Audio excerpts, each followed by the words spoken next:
Greetings and welcome, guys, gals, and non-binary pals to episode 459 of the Words About Games podcast, the weekly gaming podcast for Words About Games. I'm one of your hosts, Amy Kate Alexander. I'm joined this week by hot tuner himself. It's Daffin Moody. I'm not so hot as compared to you two, but howdly doodly do, everybody. It's Friday. You know what that means. It's video game, the holiest of all fucking days. All hail video games. Ale fucking Julia. And we're also joined this week. The person I'm not flipping off, Vitz Patel. Hey, what's good, everyone? Apologies for the hair for those who are enjoying this podcast through the gift of sight. When it gets hot like this, the volume all goes away. For those of our international friends, the UK has been extra roasting today. Now, I appreciate, it might get even hotter in your parts of the world, but we're not used to it.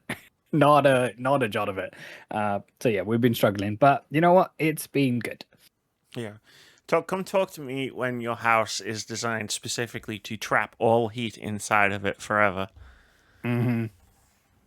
I hate it when they do that, especially the Americans, who have no right to get on any high horse about anything in the world, ever. And then people from the UK will post on social media like, "Fuck, I'm dying," and then some Americans will post, "It's like it's 100 degrees hotter here because they use that stupid fucking Fahrenheit system. It's so much hotter over here." May I offer here." a pro tip? So I've been entertaining my American friends by calling it freedom height. So maybe that's something you can employ too. No, I just call it stupid. What's that for them? But no, yeah, and then it's like, bro, you have air conditioning, you have houses that aren't insulated, like in all directions. Like, shut the fuck up. Not that I can join it. Yesterday, last week when we were like, we need to shoot the podcast early because Amy's going to Moody's house.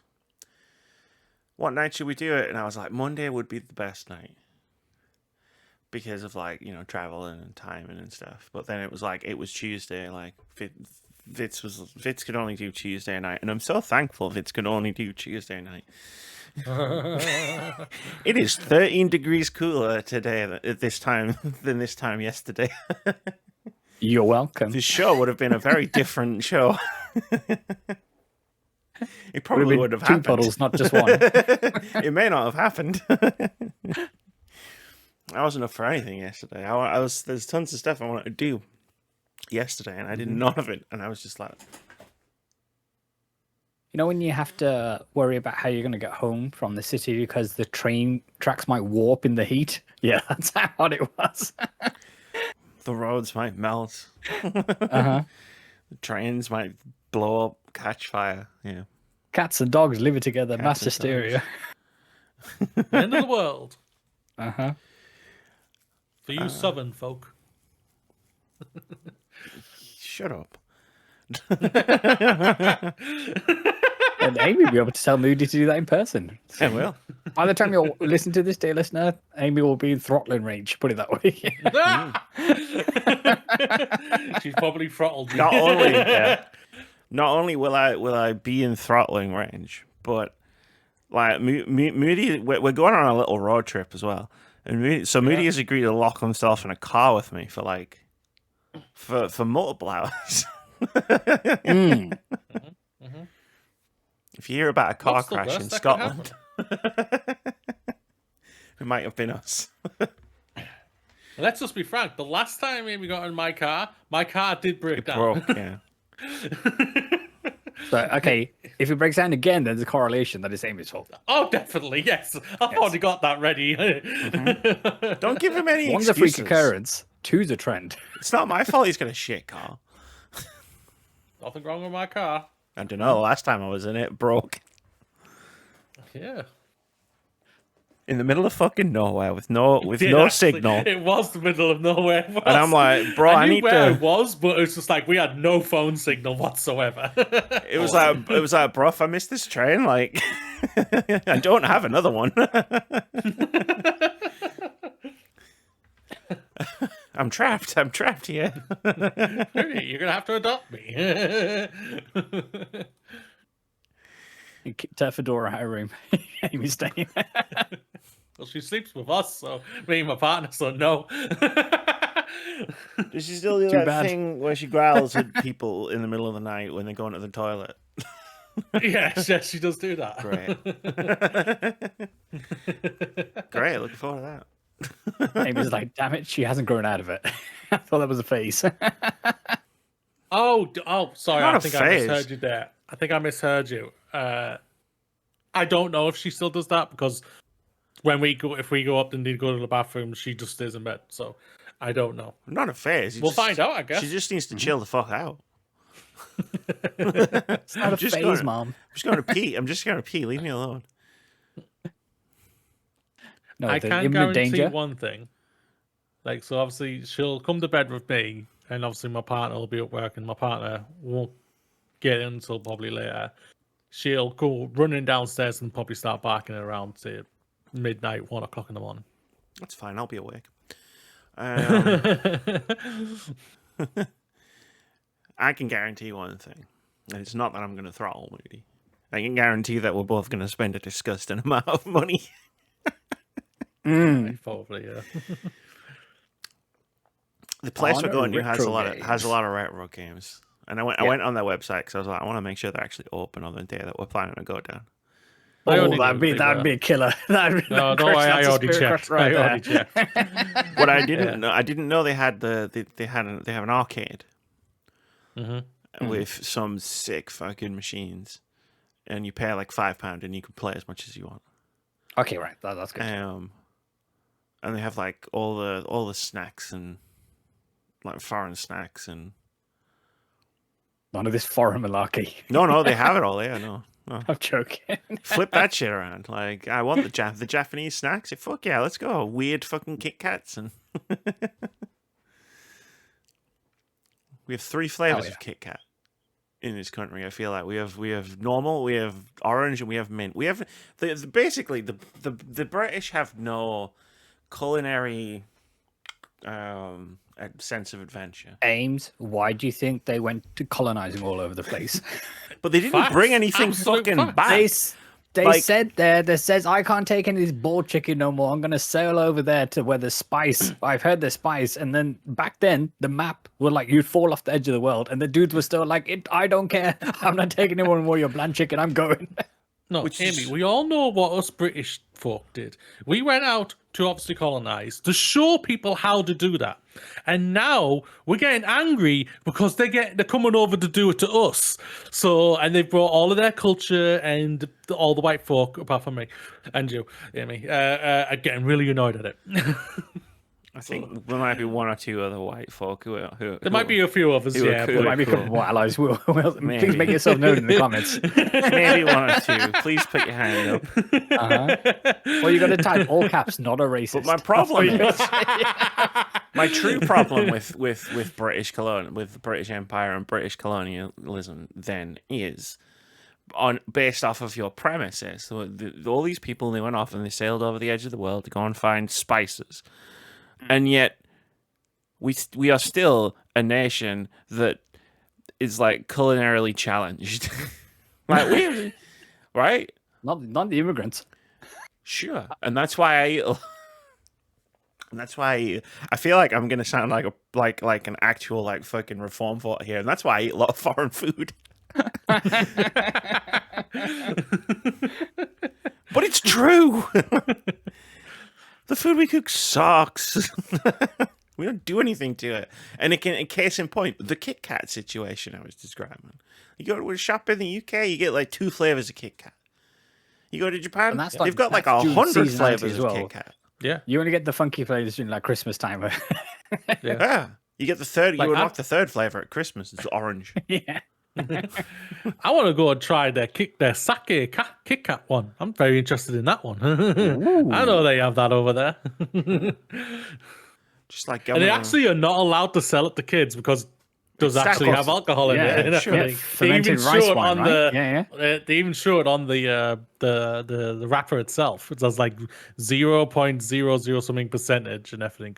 Okay, so you're and still gonna whatnot. have to nosh down a ton of them to get a Oh slight hell buzz yeah! going. But Right, I think okay. because of the laws Alcohol's over there, alcohol, kids, right?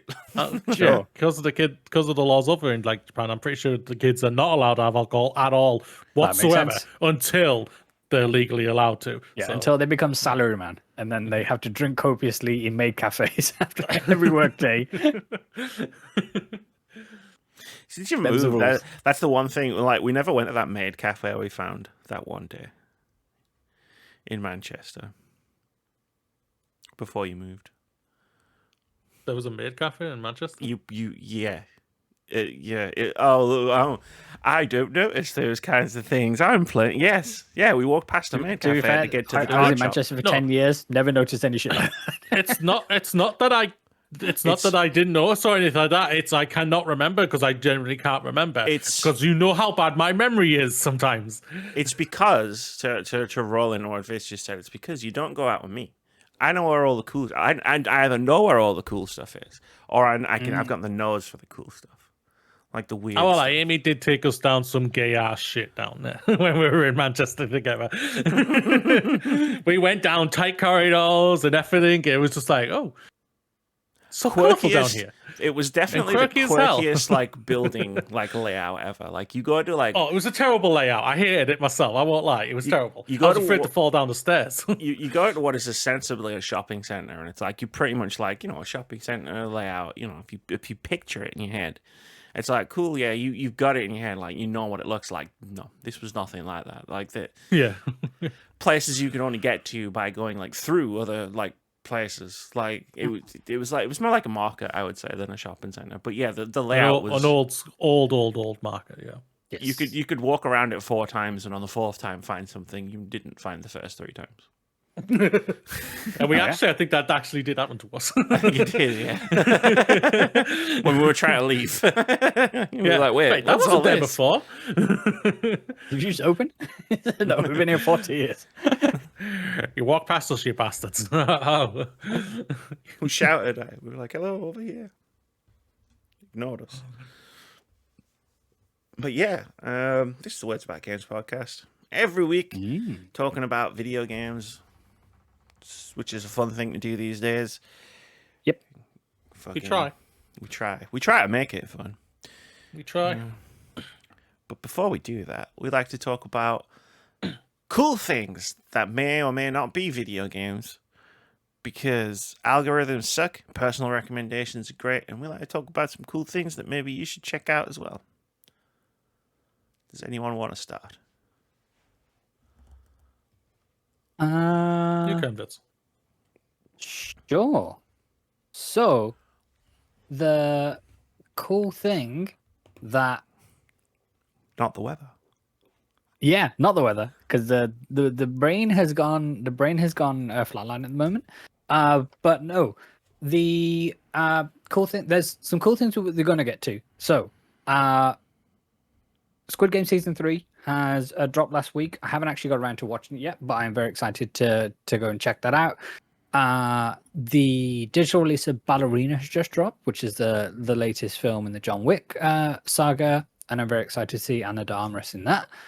And yeah, there's several things coming up soon. The F1 movie is going to be trash, but it should be a spectacle too, from what I hear. It's Wrong section. Cool things we like. But it'll be cool to see the race in action.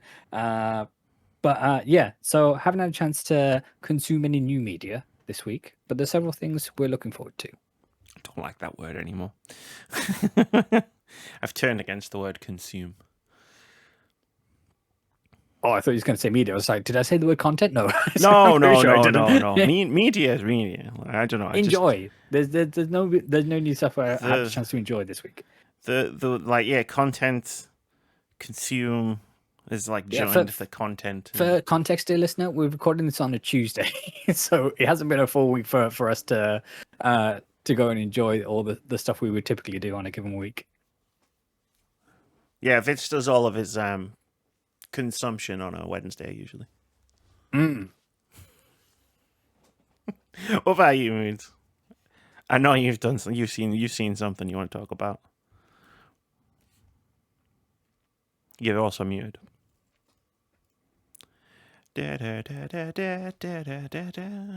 There we go. There we go. Do you like my dead air song? Yeah. The thing is, I was talking and I felt like you were answering me something about it, so that's why I just kept on talking. right. My cool thing I want to talk about is the first trailer for Project Hail Mary, starring Ryan Gosling. This is a story. This is a book by Andy Weir. He was the guy who did Martian, the book for right? The Martian as well. The Martian's one of my favorite films of all time. One of my favorite books of all time. I absolutely adore the book and I adore the film. I think they did an incredible adaptation. I'm very intrigued to see how they're going to adapt this one because this is a chunky boy of a book compared to The Martian. I do have the book, and it's very, very, very, very thick. So I'm very intrigued to see how they're going to translate a lot of it. Did you read his second book that he came out with? The one that was on the moon-based one. Artemis, That's Artemis. Yes, yes. It's a very. I listened to it. When I say read, I've listened to him through Audible and everything. But yes, yeah, incredible book as well. It's a shame they haven't done that one as well yet. I hope that they will do that one because I think it's a very intriguing book, that one. And it was. If I remember rightly, it starred a Muslim character, right? I believe so. Yeah. Oh, that's why they haven't adapted it. Yeah. That's why they haven't done it, man. Like, well, Aman Vellani isn't available, so we can't do it. There's nobody else. Well, we could cast Scarlett Johansson. This is true. Yes, go on. We're getting too negative in the cool, positive stuff. Okay, go on, chill, guys, chill, movies, chill out. I'm trying. It's hot. I think that's just realistic. Well, it's cool up here. Project Hail Mary. I thought first trailer. I think it's an incredible trailer. I think it's directed by Lord and Miller, which is nice. I actually didn't realize that this was directed by Lord and Miller. So I was very surprised when I saw it. I've known like Ryan Gosling's been attached to being playing the main character for a while, and so I'm very intrigued how they're going to handle it. I mean, the trailer I think is an incredible trailer. I thought it was it just made me go, I want to see that in the cinema. That's the job for a trailer, and it made me just go, yep. I feel like this is in very good hands. I'm hoping it's in very good hands. It's funny that this is going to be their first live action movie since 22 Jump Street, because obviously Han Solo is not attached to them. They've been credited as writers but not directors for the movie. So yeah, and then they did Spider-Verse, which obviously not is live an action. animated So movie. Yeah. So wow, it's on Jump Street. 22. 22, sorry. Yeah, they did both of them, but yeah, they did. Yeah, it's very intriguing. But no, yeah, go and check out the trailer. I think it's a great trailer. I think Ryan Gosling somehow is able to balance this line of being an absolute nerd, but also the handsome god-looking man he is himself. And it's just, how do you make that happen? But either way, yeah. I'm not sure there's anything Ryan Gosling can't do. Yeah, that's true. Yeah. I think I've seen him in multiple types of roles, and I haven't seen anything he hasn't excelled at yet. Yeah, that's true. There's no doubt about it. But yeah, I'm intrigued to see how they're going to do. All I'll say is, if you haven't read the book, first go and check it out. It's one of the best science fiction books out there. And but I'm intrigued to see how they're going to tackle the character of Rocky and the voice for Rocky. So I'm very intrigued by that. Nice. I think they nailed it in the book very well. I just did it. I hope so. Yeah. Slice still going. He's still available. You could probably still do it. Yeah. Sorry, dear listeners. I got Jump Street quotes going through my head at the moment. Like, stop fucking around with Korean Jesus. He ain't got time for your problems. Very long. 21 and 22 Jump Street. Funny ass films, really good funny ass films. No one had any. The first one, people was like, "Really, you're doing a film of that old TV show?" And it was one of the big surprises of the year, and it was so funny. Absolutely. Ames, what's your cool thing of the week? I saw the TV Glow. I finally watched it. As in the Glamorous Ladies of Wrestling? I saw the TV Glow. What, you switched it on at last? I saw The TV. Okay, it's fucking switch. See, this is what happens when you don't listen to the words that come out of my mouth. I saw the TV glow. Okay, why You didn't you should just put that say in a I sentence. watched this thing called I Saw the TV Glow? I was Thank you, Moody. answering Vitz's question. Amy, what is it that you wanted to talk about? I saw the TV glow. I'd still preempt that by saying, Yes! Well, thank you you know for what? asking. I just, saw. just for that, I'm done talking about it. Cool. You ruined cool. it. You killed it. Yeah, we're bringing too much correction and negativity to the cool things of late. We need to stop with all three of us. I'm very sorry, dear listener. It's a cool film. If you know, you know. These two aren't going to know. I'm having a huff. And also, we need to rein these cool things sections in. I just said that. No, I mean time-wise. Oh, They're starting to take over the podcast. And this is the Words About Games podcast. So let's talk hey, about some we games. were under 2 hours last week. I was very impressed when I saw you release Yeah, it. I was that- like, damn. That's I part of thought like we were over 2 hours. that's another part of why I want to rein the cool things in a bit, because if we are going to release these shorter episodes, then the cool things, where if we talk about, say, I don't know, cool things for almost 20 minutes, the percentage of like podcast to not what the title says the podcast is, like, balloons quite significantly. to the point where you might not see a problem with that, Moody, but other people might. There's timestamps, people. If you don't want to hear the cool things we talk about, skip to the thing that Amy works her ass off to put the timestamps in. I it. really don't. And for the audio See, listeners, this is why these things balloon out of control. In all that time bitching about the control thing, you could have just explained what that movie was. But I'm just saying. I could have. thank you, Vitz. I could have, but you know what? You guys decided to be pedantic. So we're going to skip And it. you're being extra pedantic, just so you know. That's not what pedantic means.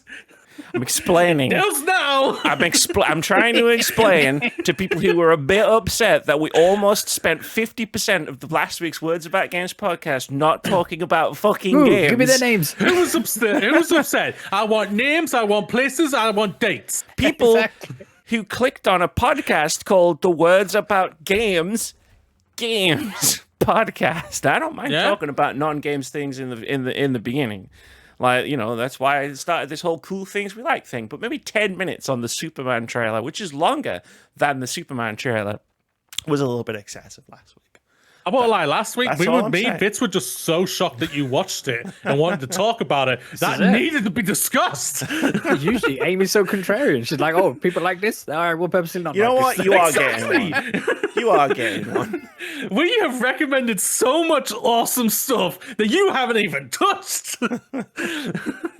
It's why I have a list of things for you to watch when you're up. You're both getting it. How about that? And that's how we call that. You know segment what? there. Podcast done. You're on your own. Hey, finally, we got rid of her bits. Let's There do we this go. thing. So what's this week's topic? So this week, the shortly departed Amy just now pitched a topic that we thought was a really, really cool one. So we were going to discuss the underrated gems of the 21st century when it comes to all things video games. So these aren't necessarily the quote-unquote best games. These are your favorite games. So we took some time to come up with our lists. We have not conferred as to what the lists are. I imagine there might be a few crossovers, but we're just going to take a kind of revolving door approach, because it's not called round robin, because that's not how round robin works. But we're going to take a revolving door approach in terms of picking a title, having a few lines about it, and why one it's your favorite and why it's underrated to you. Moody-san, would you like to go first? I do indeed, Vitz-san. I prefer start Amy-kun, how are you doing? Fine. Oh, she's not talking to us. She's big man. I mean, I just said the word fine, but fine. Okay, good. Okay. Well, First game you know, is- you say we're gonna have crossover, but apparently I'm a contrarian, so there'll be no crossover on this side. apparently. Oh, I didn't think we were going to get any crossover from you at all. Don't worry about that.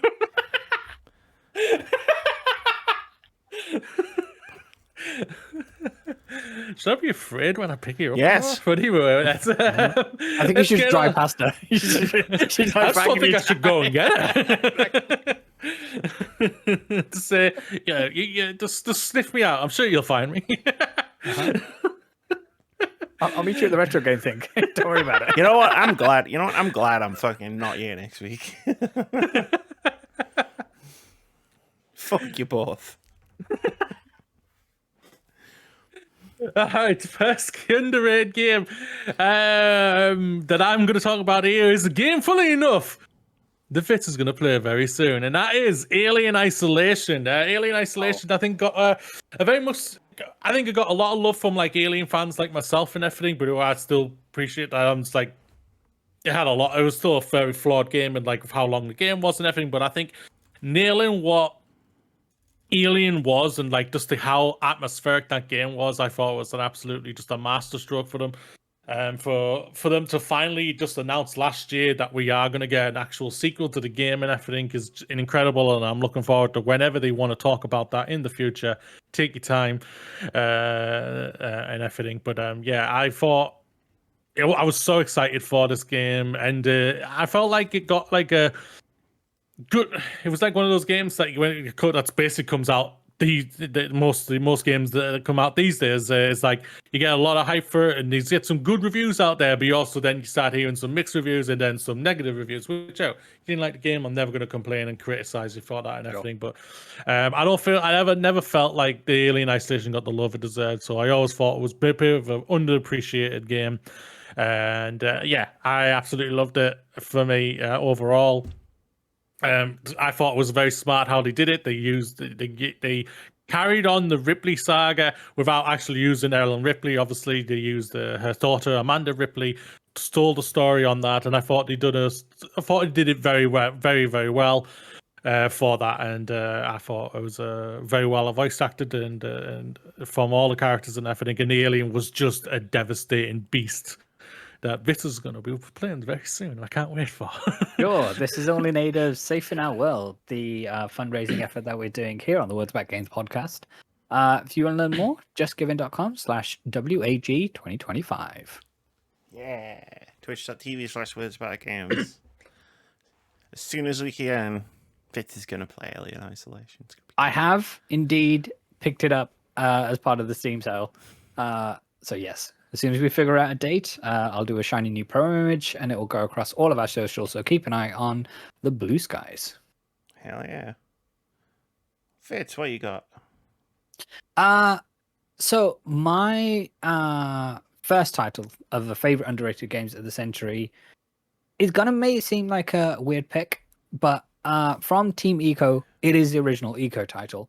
I think at the time, it was a very niche game, and I know there are a sizable number of fans who rock hard for Eco. For me, we haven't seen that game more than enough. So originally released on the PlayStation 2, there was a remaster that was bundled with Shadow Colossus on PS3, but due to the power and the might of the Cell processor, I think that remaster has just remained dormant on there, and we haven't been able to experience that game on modern systems since. And I think that's a crying shame for the intimate nature of the world that they build, the subtlety of the relationship that you're putting together, and you are definitely projecting a lot of that relationship as the player on Eco and Yorda, and how you go through the castle. And for sure, the puzzle elements are light and things like that, but it was one of the very first games where I felt a true sense of emotion playing at the time. And for full context, like I missed out on the PS1 generation, so I know there are tons of titles which achieved this beforehand kind of thing. But Eco is forever a special game to me, and for me, it remains underrated. Underrated. Hey, I mean, we defined, like I said when we talked about doing this as a topic last week.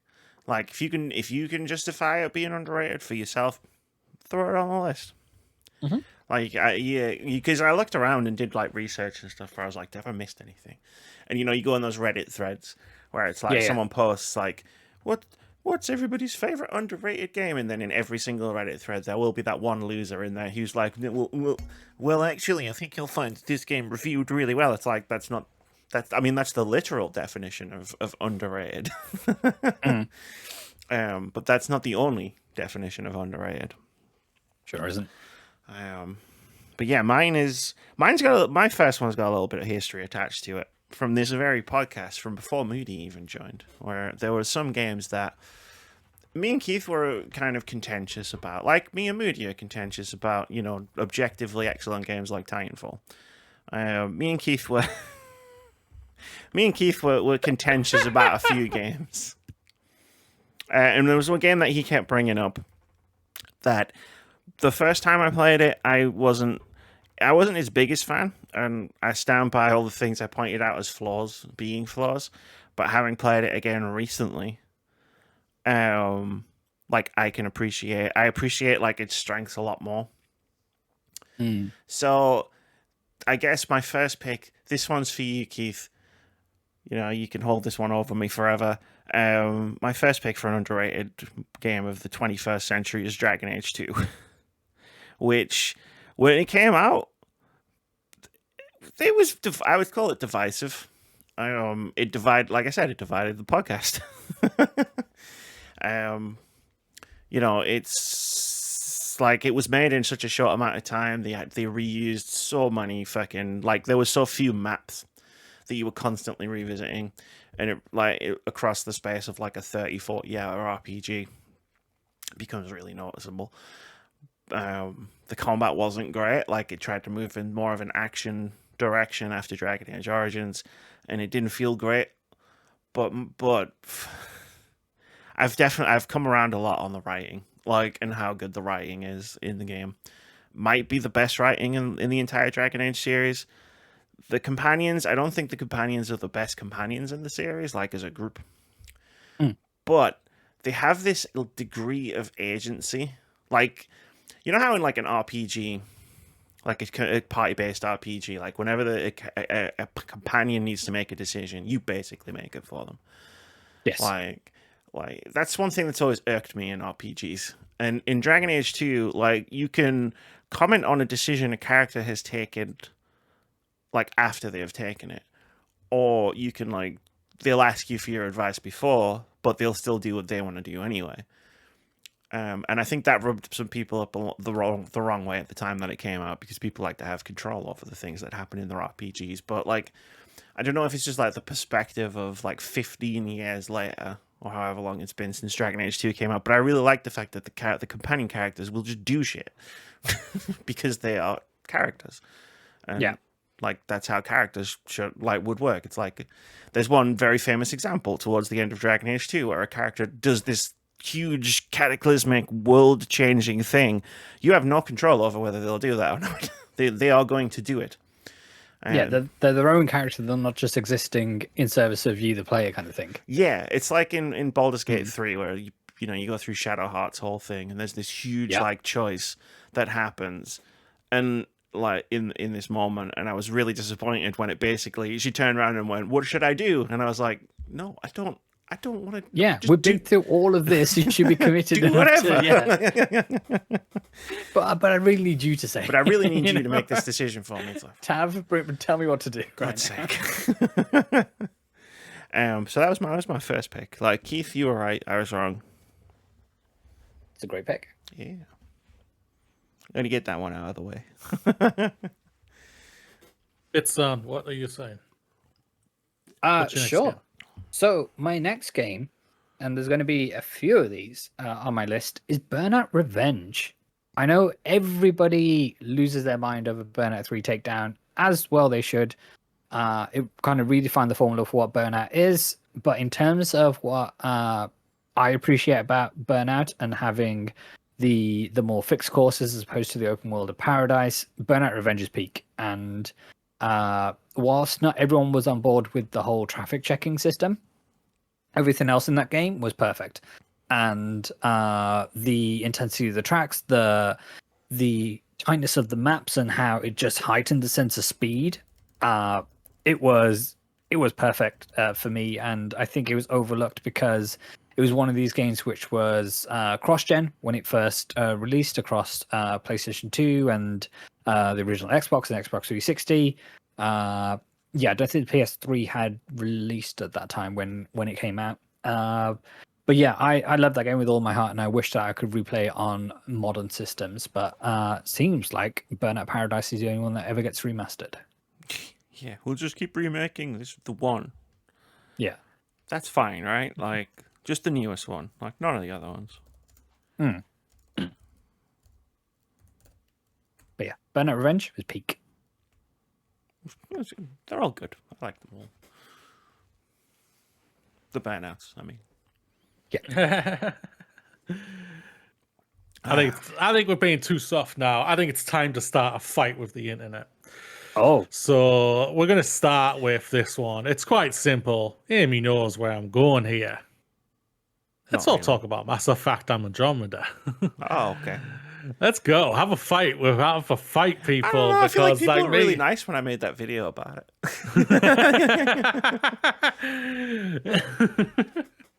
They loved you. They said they completely agree what you were coming from. I heard. Yeah. Mass Effect Andromeda.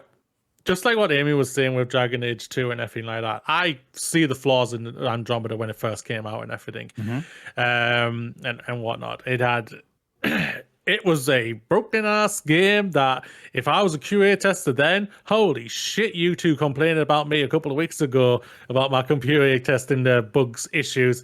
Holy shit, I would have been a fucking nightmare with this game and everything. But thankfully, I was not. But no, for me, this game is basically I consider this like a Mass Effect 1, with a game that I very much love very much, with a great story and great characters, but the world itself but the game itself, it's like it's got a lot of kinks in it that needed massively ironing out still. And you can clearly see, we've read all about it and everything. This game was massively rushed into production, like to see what they were able to get out with him. What was it, like 18 months? I think the story said of how fast they got the game to built and everything. It was incredible if you look back on it.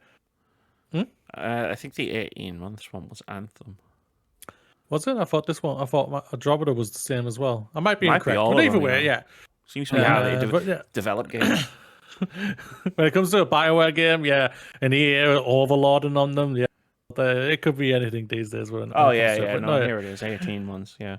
Yeah, maybe it's just how BioWare actually makes games. They just chill for like 8 years and then build the game in like the final year and a half. Just sit back, cashing in the checks. Hardcore it for 18 months, yeah. But yeah, I think this game arguably has some amazing characters on it. I think the story is overall, the more I thought about it over the years and everything, is actually a more underrated story.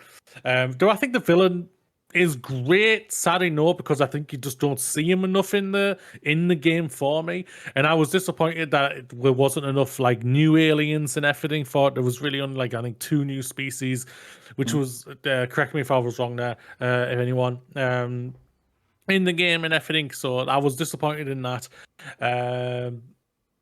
Excuse me, but no, yeah, I think this is arguably one of the best Mass Effect games when it comes to combat. The combat, I think, is absolutely incredible in it. I think it's very fluid. I think basically, if we're able to get that type of combat if we get the next Mass Effect game, fantastic. I'll be over the moon with that, just in everything, because I think it still stands out as one of the best third-person combat games out there for me. And it's, yeah, I was disappointed to hear that we weren't going to get a new story for it, but like I've recently listened to the Audible of like the sequel to the game and everything, and I've really enjoyed it. I was thinking, damn it, I wish we were getting more of that. The Fate Arrive? Yeah.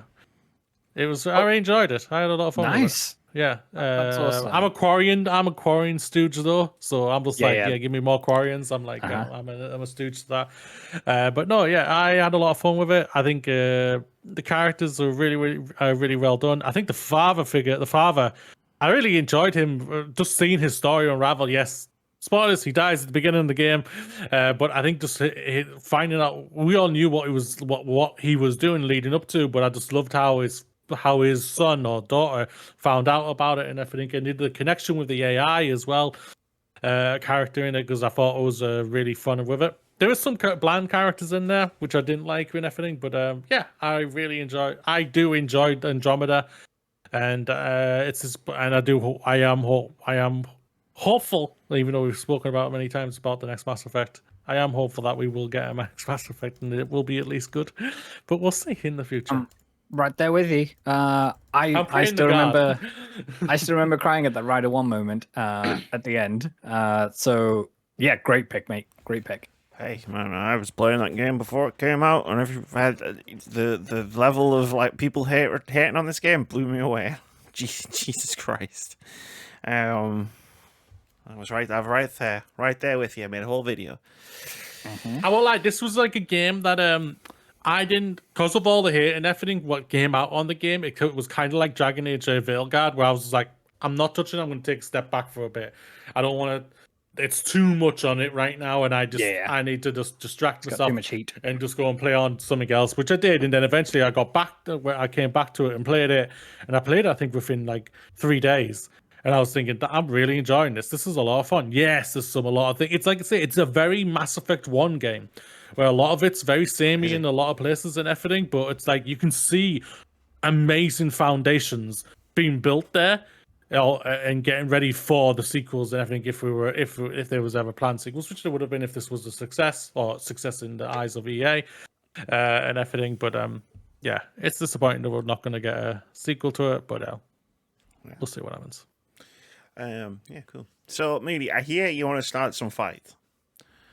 Is what I'm hearing. With the internet, not with you not and with me, each other. Because... No. Okay, I was going to say, with Vitz or anything like that, yeah. No, we already had a fight. We had our fight. We got it out of our system.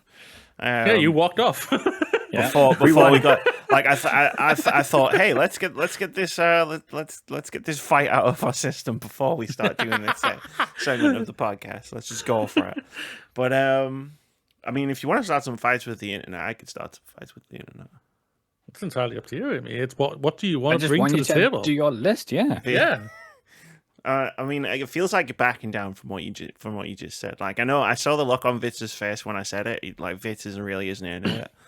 Like the idea of starting fights. Like, if you want to start some fights, like. Yeah, but then, I know you're coming up tomorrow, Amy, so I don't want to start with the internet, not with each other. Anyway, I'm happy to start a fight with the internet. I have no problem whatsoever because I don't see any of it, so I'm all good. This is gonna get everyone. Because there's gonna be a small section who are gonna like cheer and be like, "Yes, you're absolutely right." It's Dark Souls 2 is one of the most underrated games of the 21st century. I would agree with that sentiment. Never played it, can't comment on it. It reviewed really well, so I've got those people because it's like the highest reviewed game of the series on like Metacritic or whatever. So those pennants, they're already typing. Yeah. I can hear it. Like whenever you say, I think Dark Souls 2 is good on the internet, a holy war will erupt around you. Yeah. No Miyazaki, no buy. Yeah, like Miyazaki didn't direct it. It's different from the first game, so there was a lot of people who didn't like it just because it was quite different from the first game, which is fair enough. The level to which, like, the hatred towards Dark Souls 2 has been taken, like, is absurd. Like, there was a guy, like, there's a funny story in a Noah Caldwell-Gervais video I say about Dark Souls 2, where it's like, when the game came out, there was one guy who made a 20-minute video talking about how he didn't like it. And then another video essay came out, which was, I think, an hour and a half long, which was, like, defending the game from that video. And then some other fucking crazy motherfucker came out with, like, a 10-hour rebuttal to that video talking about how, like, trying to scientifically prove that Dark Souls 2 sucked. So this is the level in which we're operating on with me talking about this pick. Like, I've been playing it through 2025. It's the last Souls game in like this loosely connected spiritual series. It's like the last horizon for me. Like, it's the one I haven't played. Yeah. And like, you know what? It's good. It's really good. Like, I think it's my favorite Dark Souls game. and shit. that's completely valid. Like the music in Majula hits different, and good, yeah. just the story with King Vendrick and No how they end spoilers. up, yeah, is incredible. And it's some of the most powerful stuff from a story perspective that I've seen. From the kind of pantheon of Dark Souls and Like, those types yeah, of games. for me, it's like the third one. It's fine. It's like it's the best gameplay, like fighting gameplay that I think of the three. Like the one that I enjoy the most for that. But like in terms of like story and world and stuff, like people don't like it because it hasn't got that interconnectedness where it's like you go down and then you come back and then all of a sudden Yeah, you're it's back not up and whatnot. level Like, design. it's like it's like 4 different directions and you just go and then you go through a bunch of levels and then you get to the end and then you turn around and then you go that way and then you do the same thing. But like the idea behind it where it's like, okay, like if the world is ending, like how do we take that to its extreme where it's like the world is falling apart? Like you get in there's this like windmill that's like no taller than a house, and you get in a lift and it goes up for about 2 minutes, and you're like, what the fuck? This cannot like possibly like exist in like physical space. And then you get out and there's like you're in like a place and there's lava. And you're like, but I was just below this looking up at a sky and now there's lava. And it's like, that shit hits, man. Like, I love that shit. Yeah, don't worry about it. Now you're here. Don't worry about it. Yeah. Watch out for the motherfuckers throwing stuff at you. The world is falling to pieces. But like, if you don't like it, you don't like it. For me, I like it. I think it's underrated because every time you try to open your mouth, I feel like a game can be classed as underrated where every time you try to talk about it in a positive sense, people get mad at you. Yeah. I would classify that as one of my definitions of underrated. I think it's a very apt one. Great call. Who's next? Is it me to go next? Sure, can do. why not? Yeah. Yes, sir. My next one is a little known title that came out for the Nintendo DS. It's I know what you're gonna say. A Pokemon game? No. almost A rhythm game. It is a rhythm game. It is a sequel to the Untitled titles that came out exclusive in Japan. This is Elite Beat Agents. This is the best video rhythm game I've ever played. For those who are unaware, you take on the role of an agency who dispatches male cheerleaders to go to various different scenarios to dance and bring joy and cheer and to inspire people to do whatever it is they need to do, whether it's pass an exam or catch a football to get a touchdown or what, everything in between. And this game is amazing, and the gameplay was one of these ones where it's easy to pick up, tricky to master, and the level of competency that it demands of you towards the later game is intense.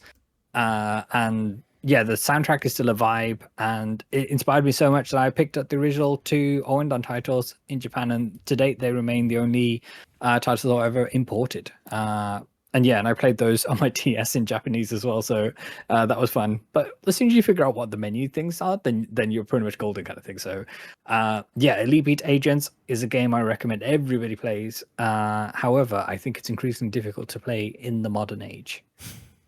Yes, with a lot of games, like the further away you're getting, it's like, oh, it's so difficult to play anything. Yeah, you and Sadie both talk about this game, and it's like it makes me want to play, even though I'm bad at rhythm games. And I don't really like the DS. Like, makes me want to play it. That's the level of like joy that like you talk about. Spoke to the inner bard in me, in terms of just going out there, singing songs, making moves, and bringing joy. I mean, maybe that's the difference. Like, I've only recently like tried like become the bard. Like, I played D&D for like for something like 15 years before I was like, let's try this bard class. And even then, it was a multi-class. I was already a 6th level fighter. I was like, Sure. I was dabbling. Yeah, you're having a dalliance. I was having a with dabble. I Bard. was like, what happens if I just do this? Turns out awesome things happen when you do that. And then in Baldur's Gate 3, you better believe I was a bard. Yeah, you were intensely Bard sexual. I was game. That's for damn sure. I had some fun in that game. Moody. What's next? Well, we've started a fight with the Mass Effect fans. We've started a fight with the Dark Souls fans. I think it's now time to start a fight with the Dontnod fans. To the Life is Strange fans. Because we all know where we're going here. Life is Strange True Colors is not only the most underappreciated Life is Strange game out there, it's the best Life is Strange game out there. It is a 10 out of 10 compared to all of these 5 out of 10s. Max Caulfield literally destroyed the franchise last year on the last game. That's how bad of a character she is. But when you have just the perfect characters in Alex, Gabe, Ryan, Jed, Charlotte, Ethan, Riley, Eleanor, Steph, the best romance ever. Then you've got Mac, who is literally the best jackass who you pummel in the first episode so beautifully, incredibly. You've got Diane, who literally Steph makes her have her gay awakening in an incredible fucking scene. You've got Ducky, who literally makes you fucking cry in the 4th episode when he's crying about his wife, who sadly passed away all those years ago, and you have an amazing little dance with the man in the bar. And then you've got Pike, the worst cop ever, but still funny at the same time. And then you've got the animal, Valkyrie the cat, incredible character, incredible. These are just amazing characters, an amazing story with an amazing just everything. It's just, it has the best romances out of both Steph and Ryan. Ryan is an amazing romance, but he's also one of the best friends ever. And Gabe is one of the best fucking brothers you'll ever have in a game. That even though we all knew he was going to die in the first episode, you just are like, what the hell? How he died at the end of that first episode. You feel for the entire characters throughout all of it. Alex, you don't even know what she's going through, and somehow is going through all of this while trying to solve her brother's murder. And incredible, while falling in love with an amazing character in Steph or Ryan, mostly Steph though, I won't lie. I love you, Ryan. Like, seriously, Ryan is an amazing character, but it is Steph. We all know you go for There's Steph. no contest. There's no contest. No offense to Ryan. Even though I romanced Ryan in many of my playthroughs, it's an amazing romance, but Steph, it's always Steph. We all know it's Steph. Unless you're going for the platinum, it's Steph, okay? And whatnot. And it's just an amazing game. Max Caulfield destroyed the franchise. No one cares about the franchise anymore. It's just True Colors. The rest of them suck. Life is Strange 2 is awesome as well. Go and check that out. They only wrote a book about one of them. I'm just saying. They only wrote a book about one of those 2 love interests. I'm just exactly. Audio listeners, Amy's holding a copy of Life is Strange, the novelization. Steph's story. No, the Steph's story. novelization. Let's also not forget, this game also got DLC as well. True Colors got DLC. Before the Storm is not DLC. That is a prequel to the first game. This is actual DLC. So, fuck yous all. I actually do really like Life is Strange 1 and Before the Storm and Life is Strange 2 and True Colors is like, I adore that game. Was not a fan of last year's game. We all know about that. Yep. When me and Amy talked about it. Yeah. She saw me melting down. What game are we going to play this week where she sees me melt down or get all excited? Who knows? But either way, if we get to play games, yeah. True Colors. I thought, you know what? I went through, my list is all scuffed right now. I'm going through it a little bit because I thought I was going through like underappreciated like games that no one's really talking about that we haven't talked about. But you know what? I'm fucking going for it. We're gonna throw it on in. We're going wild. So yeah, Life is Strange 1, people. Fuck you if you support Max Caulfield because she fucking ruined the franchise. After Alex Chen all the way. after Yeah, after 48 hours of Life is Strange Double Exposure and Dino Crisis, like, I've got too much PTSD to ever play a game with you ever again. Just not touching you ever again. Just not playing a game with, like, in the same room as you for at least 6 years. Like, I need time. I need time. That's fair. My next one. My next one's is a long-standing grudge for. While we're on this weird energy, Moody knows about this grudge. I've had a grudge with a Time magazine article for like 5 years at this point, and I'm still not over it. Amy, is it healthy to I hold don't on to care. this I grudge for don't so care. long? I'm holding on to this grudge. There's an article in Time magazine published on April 7th, 2020, titled "The Resident Evil 3 Nemesis remake takes a shot at resurrecting the franchise's weakest game," and like, boy, did I have a meltdown when about this article back in the day, and every now and again, like between now and then. Like, this was before the remake, I think it even come out. Yeah. So I didn't even know that the remake was kind of disappointing. Like, this, like, I read those words, and like, I feel like First of all, how dare you? I feel like you both have, like, after last year's charity fundraiser, I feel like you both have a new appreciation for why I've held a grudge for 5 years, because you both watched me play Umbrella Corps. Like, that happened. Like, you've seen that game now. Mm-hmm.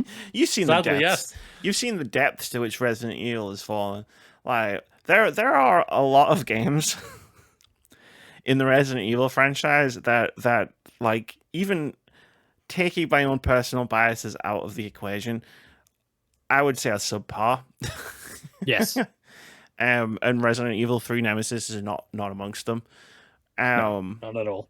So, like, yeah, Resident Evil 3 Nemesis, it was on. They didn't have Metacritic back in the day, but they had game rankings, and on game rankings, Resident Evil 3 Nemesis, it's like the Dark Souls 2 thing. It rated higher than Resident Evil 2. Not that I pay attention to those things, but it did. I'm just saying. So, like, you know, it's like, is it underrated? No, lots of people love the original Resident Evil 3. Like, this is my pettiest entry in the list because it is just based on this one article that I've held a grudge with since April 2020. Amy, do you know who wrote that article? I know. I do. I don't want to shout them out. I'm not gonna lie. No, I don't want to name them. Have you gone and explored the other work to see if this was just like a slip of their judgment, or is it just no, you're dead to me? I mean, I've Is never. it the too much water person for the Pokemon games? Too much water, not enough water. I'm pretty sure it isn't, but yeah. Could be. It's not really something that I've ever like thought to do, because I don't I'm want just to trying know, to help you right? process so you can let go of this. I will never let tension, go of it. I will this never let grief. go of it. Amy, that's not healthy. God, that no. I've clicked I've clicked on this person's thing, this on the Time magazine website, and I've got a list, right? That looks like they stopped writing about games very shortly after this article came out. So maybe it's time to let it go. Maybe it's time to say, you know what, the time editors thought, you know what, we got too much smoke over this one. My guy or person, you're done. I'm never letting. Like I said, I'm never letting it go ever. It's fuel that I need. There's an article from February 2020 that is titled "How Artificial Intelligence Could Help Video Gamers Create the Exact Games They Want to Play." Does that help? God. Does that help justify my, like? Because now I'm even more mad. So what you just asked me to do to get over it has actually made it worse. You went into this article. We didn't. I saw that article going around on Bluesky, and I was like, nope, that's bait. I'm not even touching that. That's from 5 years ago. So now I'm even angry. Right. I'm like, oh, this. But yes, Resident Evil 3 Nemesis is a great game. You can get it on PC now. In the Resident PlayStation Evil as well. It's coming to PlayStation, I think, isn't it? It's probably at some point. I don't know. I have it on my PS3. You can buy it on PS3. If you have GOG. In GOG. Oh yeah, absolutely. It's a great game, and it's like nowhere near this article I'm gonna be mad at it until the day I die. That's just how it is. That's just how it is. Here lies Amy. She held a grudge for over a Yeah. Resident Evil Right, article. put it on till the my day grave. She died. Uh-huh. So Amy- we buried her with this article so she could Yeah. stay angry. Put it on my grave. Amy Kate Alexander, born blah blah blah, died blah blah blah, and then the epitaph can just be, beloved friend, amateur video game scientist. Resident Evil 3 Nemesis was the best Resident Evil game. And I died mad Grudge about holder. it. And I died mad about it. Yes. She did not, in fact, let it go. She did not let it go. Exactly. She'd make like Elsa let it go. She No. did the other version of that. She went, fuck it all. Double down. Double down. Double down. That's even better. Yes. Double down. There has to be a hit song for that. Let's do it, Vitz. Next week. I'm on it. We will create the double down, let it go version for Amy.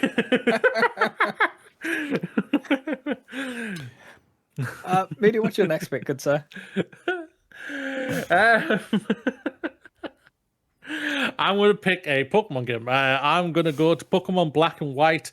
This was the 5th generation. They came out years ago. It went to the Univision, and it had a lot of... Excuse me there.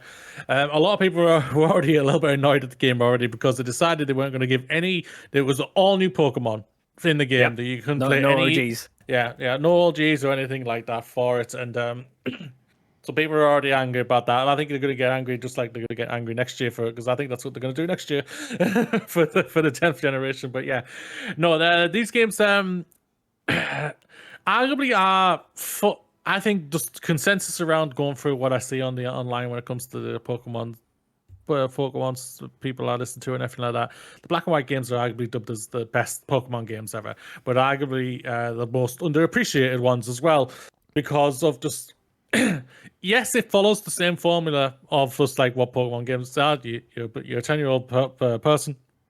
You get a Pokemon and you go wild. You go catch a team, go to gyms, beat all gym leaders, and then go become the master and everything at the end.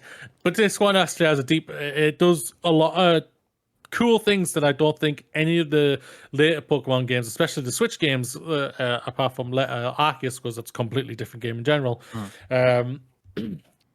have forgotten about and haven't really done. So they do an incredible. I think for what helps is they just get into the game straight away, and it's really just fast forward. It's very fast at the opening and everything. And it should meet you meet up with the team, the team you're going to be fighting and everything, and who and all the antagonists and all the protagonists and everything. And what they do for the world is that the first gym is an incredible gym in the part of like it shows you it's this game I think is one of the most very user friendly games in the part of they teach you how about types and how to play the game completely different that they've done before, and they teach it to basically in a fun way. They use the mechanics to show you how to do the game and everything. So the new gym and everything, it's like obviously they use so if you choose like whatever starter you use, that gym is going to be your type's weakness. And but it could be either way. Either way, they use that in a very good way, and I think it helps you learn about the typing and everything in a very good way. But also, what helps you even more is that throughout of it, all the gym leaders in this game have an intriguing personality throughout all of it. All of them have unique personalities throughout of it, and they're very relevant to the game's story, especially for the ending and everything, which I think is really good. The villains are arguably some of the best villains they ever had. And what's his name? N is a very good villain who anti-villain, should I say. He's a villain who thinks one thing and everything. And I think it's arguably got some of the best Pokemon as well. I love Bulbasaur and everything like that. Bulbasaur's my favorite hero. He's right there. I've heard that. I've got all of them. I don't think he exists. Gotta catch them all. Exactly, Amy. He doesn't exist, especially in Black and White. He actually doesn't. You're right, Amy. In this game, he does Because not. he doesn't exist at all. And yeah, I think it's one of the most underappreciated games out there for Pokemon. It's Silly for me, it's question. like one of the best games. Go Was on, sir. Black and White set as a prequel like really, really long ago? That's why there's no OGs, or is it set like in a completely different land or completely in the future? What is it? When it comes to that type of thing, I have no idea. It's in a different land. It's a different region. So obviously, like the first generation's Kanto, second's Johto, Hoenn the third, Sinnoh was the fourth. This was the fifth generation, which is the Unova region. Oh, okay, initially. fair So when it comes Good to to like know. future and all like that, I haven't got a clue. They go along to their own tune when it comes to that type of thing. I haven't got a clue Sure. for it, Okay. but no, it's yeah, I think it's a very unappreciated games, and if you ever get a chance, go and check them out. They're really Great good games. pick. Let's James. take a quick halftime break. Yeah. And then All right, we'll come we'll back be to a back. quick indie game of the week. And then we'll talk about some more games, start some more fights, hold more grudges. You know the drill. I'm already ready. Let's go. That terrifies me. What's good, everyone? I'm Vitz Patel. Guys, gals, and non-binary pals, let's go. It's time for Bits of Pop Stars, the video game and pop culture game show. Life is a platformers beyond. Enter your state of flow. Catch Season 2 of Pixel Pop Stars on Twitch and YouTube at Vitz Patel. And we're back. Hey, hey, hey. Time for a little thing we like to call. Also, I know we had a number agreed upon before we start doing this. Just go through the list in the order that you most want to talk about stuff, and I'll have a cut-off point at some point. Sure. But yeah, it's time for Indie Game of the Week. This is the thing we do every week where we talk about a cool looking upcoming indie game that we think you should check out because it looks cool. If you like indie games, head on down to the description of wherever you're choosing to listen to and or watch this podcast. There's a Steam curation page linked down there to the Words About Games podcast Steam curation page where we have a list, big list, of every single indie game of the week we've ever done. List. Big ol' list. Well over 100 games at this point. So if you like indie games, click that thing. There's a fucking shit ton of cool indie games in there. And you know what? I heard there's a Steam sale on at the moment. I don't know. I've been avoiding it like Steam because I heard this because I'm going to a retro game place and I don't want to spend all my money on indie games when I'm going to be spending all my money on old you need games. that capital for that, yeah. But if you're interested in picking up some cool games, go check that out. Like I said, there's well over 100 games on that list at this point. But this week's indie game of the week is called Dead Take. Find your missing friend. Uncover the secrets within. Brave. A luxurious and haunting mansion in Dead Take. A first-person psychological horror. Crafted by Surgeon Studios. And then I added, in brackets, it's starring Ben Starr and Neil Newborn. We do like those people. We do like those people. Night falls, and he still won't pick up the phone. You arrive at the mansion, the last place he went. It's oddly quiet for the sight of a glamorous party the night before. Your invite must have gotten lost in the mail. In any case, you make your way inside to find your friend, and then there's like tons more. It's like the Steam store description for this game is like a story. So like, there's nowhere for me to cut it off where it's going to seem natural unless I read the whole thing. It's a horror game. It's a first person which I hear is Vitz's favorite genre of horror game. I mean, they might be my favorite people, but I'm not sure about this genre. I was going to say, what wins? What wins? My love for Ben Starr, or my deepest, darkest fear Yeah. in this genre. An atmospheric first-person horror game with FMV stuff. Like apparently, I think you find video files like as you're exploring, and like it's like FMV with like Ben Starr and Neil Newborn in it. What wins, that game or Ben Starr? Your love of Ben Starr. I mean, I love Ben a lot. Are we gonna? Is this gonna be next year's charity thing, just to like force you to play a Ben Starr game? Oh no, no, no! So you're gonna play this Dead Take game.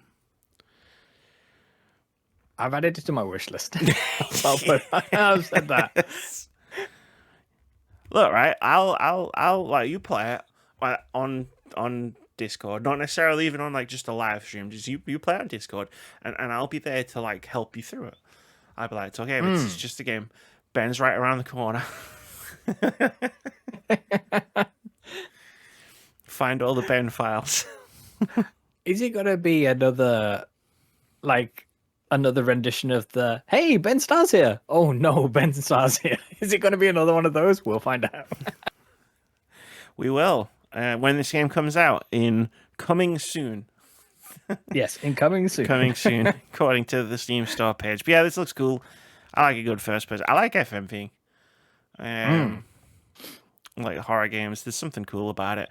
Maybe I'll talk about that shortly. That, Maybe I won't. Who knows? Ooh. that Her Story vibes with the with the FMVs and stuff. Love a good FMV. I mean, nothing will top the Command and Conquer one, you know, with Tim Curry. Oh yes, But the lecturer, he rolls his eyes at that smile. Yes.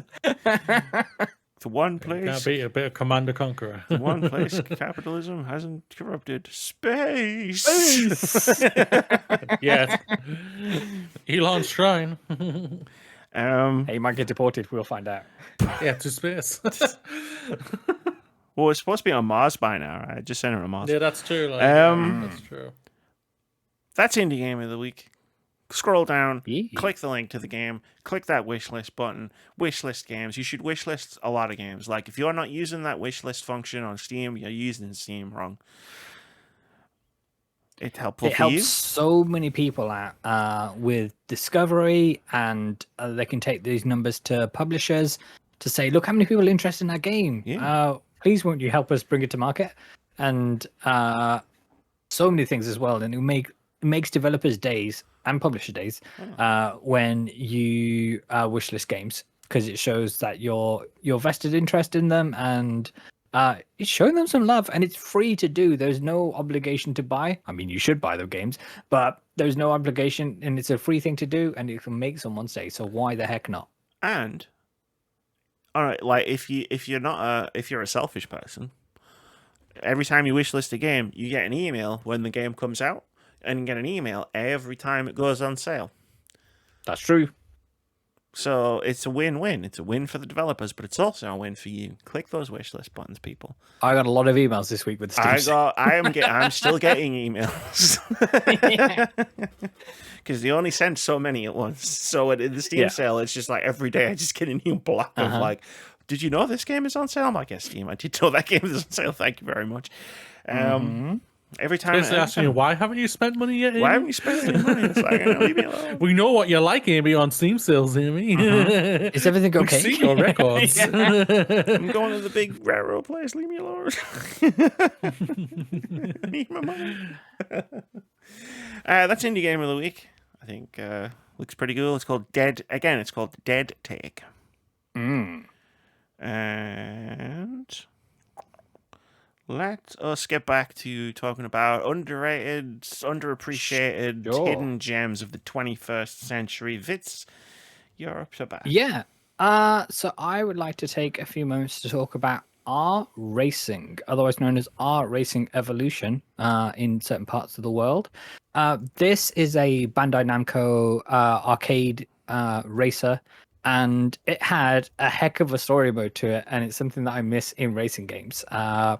The premise is it's set in the same fictionalized world as the Ridge Racer kind of franchise takes place in, and you take on the role of a young lady called Arena, and she is an ambulance driver.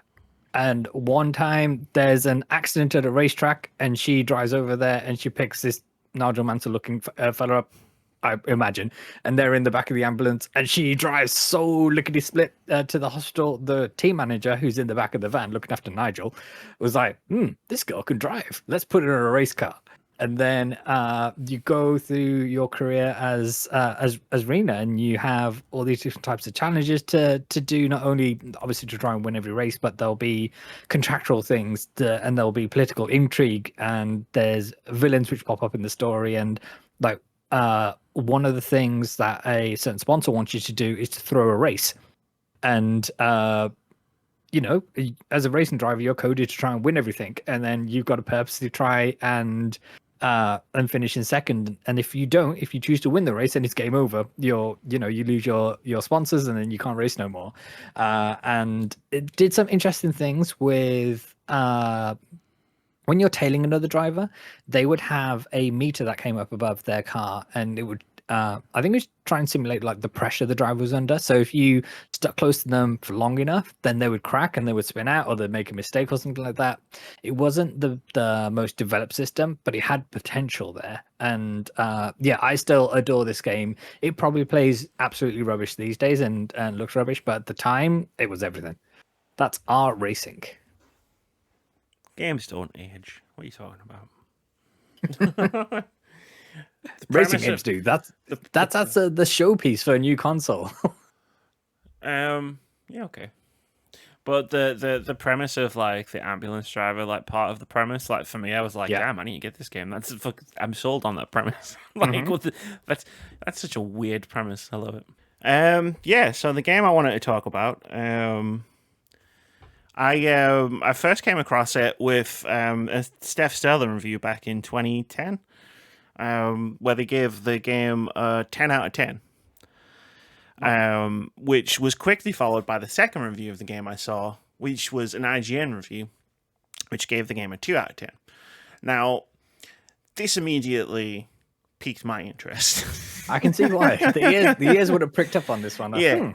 And so, like, you go on Metacritic, you look at the reviews of the game. It was an Xbox 360 game, and like this game has every score apart from a 1. From some wow. 10s, 9s, 8s, 7s, 6, 5, 4s, 3s, and 2s. It's called Deadly Premonition. And like, oh yes, okay. I love this game. Like it as you might imagine from a review spread, like so thorough. Like this isn't like it's not for everyone. And what I love about this game for me is like it isn't like I wouldn't say it's objectively a good game, but it comes to this thing of like when it's one of the things that I've kind of taken issue with game reviews in general, even when I was writing them myself, where it's like you tend to like break a game down into like different parts. Where like the gameplay was this, and the graphics were this, and then this and this and this, it's kind of and reductive, less focused on like, but what was the experience of the game, like, which is I think the most important part, right? It's like you talk about like this game, it's like it's buggy, it's weird. Like remember last year when we were talking about Metaphor Fantasio, and I made the crack about like the soundtrack is like if someone kicked an opera singer down the stairs. The soundtrack to Deadly Premonition, for the most part, is like if you kicked a jazz band down the stairs. Which I really appreciate, which I really liked. Like, it's not good music, but it fits, right? It fits that experience of Deadly Premonition. And like, there's so much. It's like it's very, very heavily inspired by Twin Peaks, so it's very weird. Like some of the clips that you can find on YouTube of like this sound, the Sinner's Sandwich is one of probably the most famous cutscenes in the game. And like, it's just a weird game that, like, I think definitionally, like it is both underrated and not underrated because, again, like I say, like it's at both ends of the spectrum. But yeah, it's one of my favorite Xbox 360 games. I'm just gonna throw it right out there. The experience is phenomenal, even if the game is definitely not, and I can see that.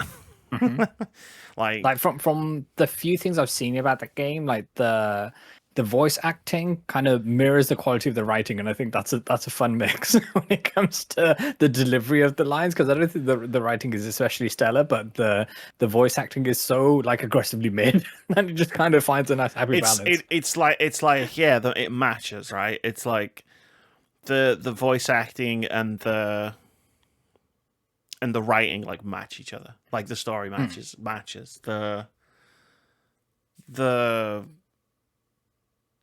it just match, like everything matches up. Like it's the experience that's more than the sum of its parts, I would say. It's the vibe, 100%.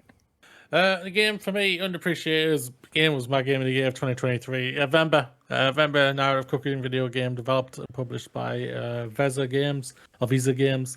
The story begins in 1988 and follows an immigrant Indian couple settling down in Canada and adjusting to their day-to-day lives and their new environment.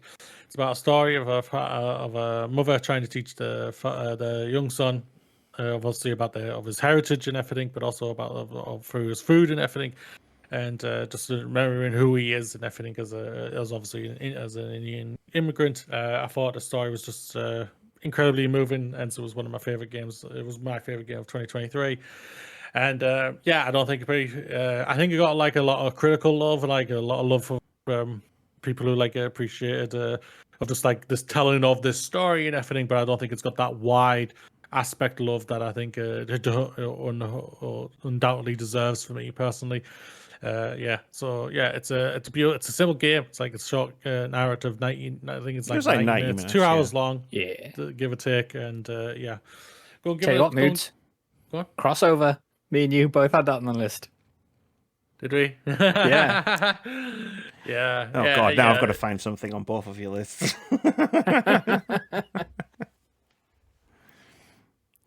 Yeah, but no, it's a super special game, and it's as a child of an immigrant, it definitely hit for me. I'm not gonna take away anybody else's experience to say it's gonna hit harder for me than anybody else, because I don't have that perspective kind of thing. But there's definite levels to the storytelling here, and to Moody's point about it being about how Vember as a mother is trying to teach their son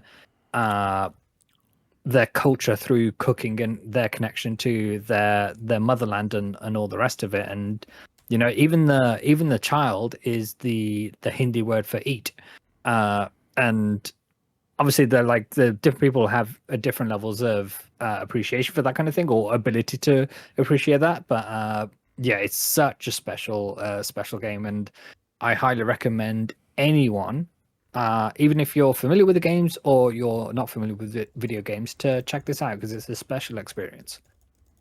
Yeah, very special experience for a game that for me stood out so well in 2023. Obviously, 2023 is lauded as one of the greatest years of video games ever. Yep.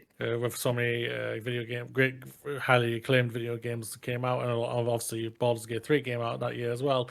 Tears of the Kingdom. Vember stood ahead above all of it. I guess I didn't play all the games. I didn't play all the games and everything like that, like Tears or even Baldur's Gate 3. But yeah, Vember was a very special game for me, and just hit. So Cool. Vitz. Hello. So I think it's time I enraged a fan base. Join us. Start some fights. My pick is Final Fantasy 13. I think this is a hideously underrated game.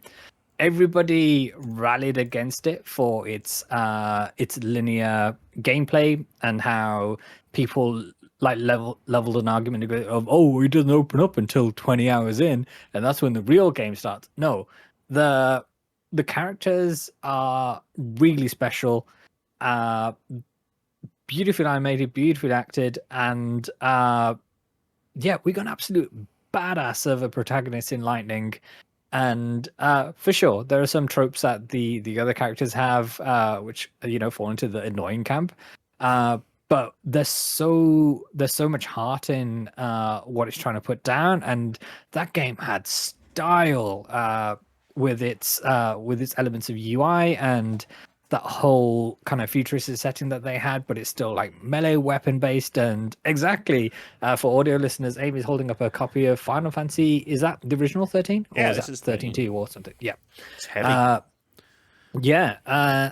And we have characters like Vanille and Fang, and they were able to come together to form Ragnarok. And the soundtrack alone is one of my favorites of all of the Final Fantasy pantheon of scores. And for me, it is still a super special game, and I think it's hideously underrated. It's got a proper manual as well. It's like a Yeah. prologue, and like there's a list of characters with all their artwork. Mm-hmm. There's a code in it as well. Lightning became an official model for an Italian fashion house. I think it was Versace. It could be Gucci. No, I think it was Versace. Or Louis Vuitton, maybe it was. And yeah, her character model was there saying, "Ooh, do you want to? How many discs, Ames?" 3. I know. It's a lot of discs for an Xbox 360 game. But yeah, Final Fantasy 13 is still an all-time special game for me, and hideously underrated. It's my Final Fantasy 13 unboxing video. There you go. It's got a code in here.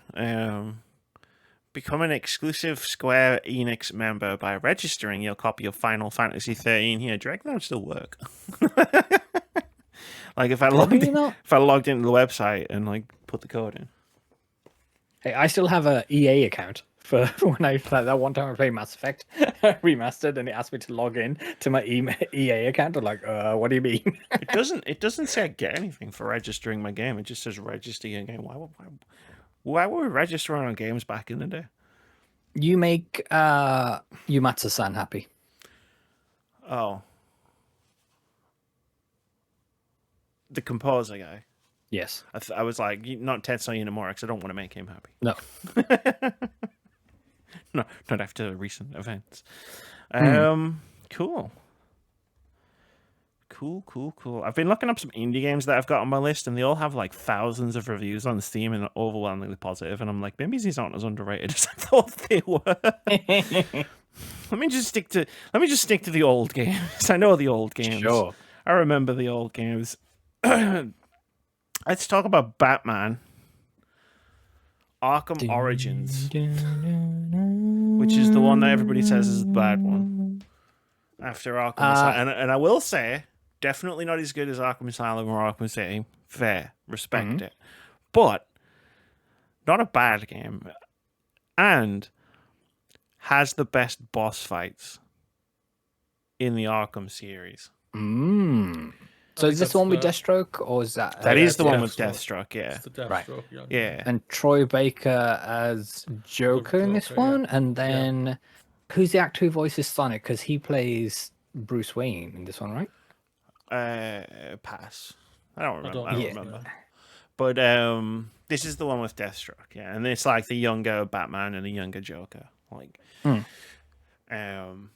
but yeah, no, it's not like again, it's one of those things of like I played it before I was like truly like fully online, right? So like it's Craig Smith. That's the fella, yeah.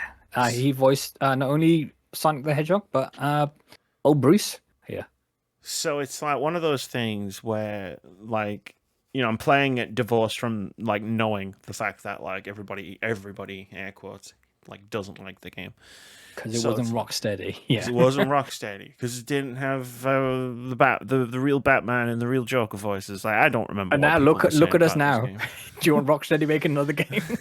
Yes, badly. It's a Rocksteady. No. But like it was a really good game. I had a lot of fun with it at the time that I played it. Like I remember smashing it out one Christmas time. It was around about Christmas time when I played it. I just had I had a fun time with it. And apparently I've just gone to Steam, and the first thing it says is the online services have been turned off. I did not know the game had online services. But when I googled it just now, you can say 80%. Yes, it's very cheap. Batman Arkham Oranges. It's weird. Yeah, you even got a Metacritic of 74, so it's like it doesn't seem like it was particularly well loved, and I disagree with that. It's a very good game.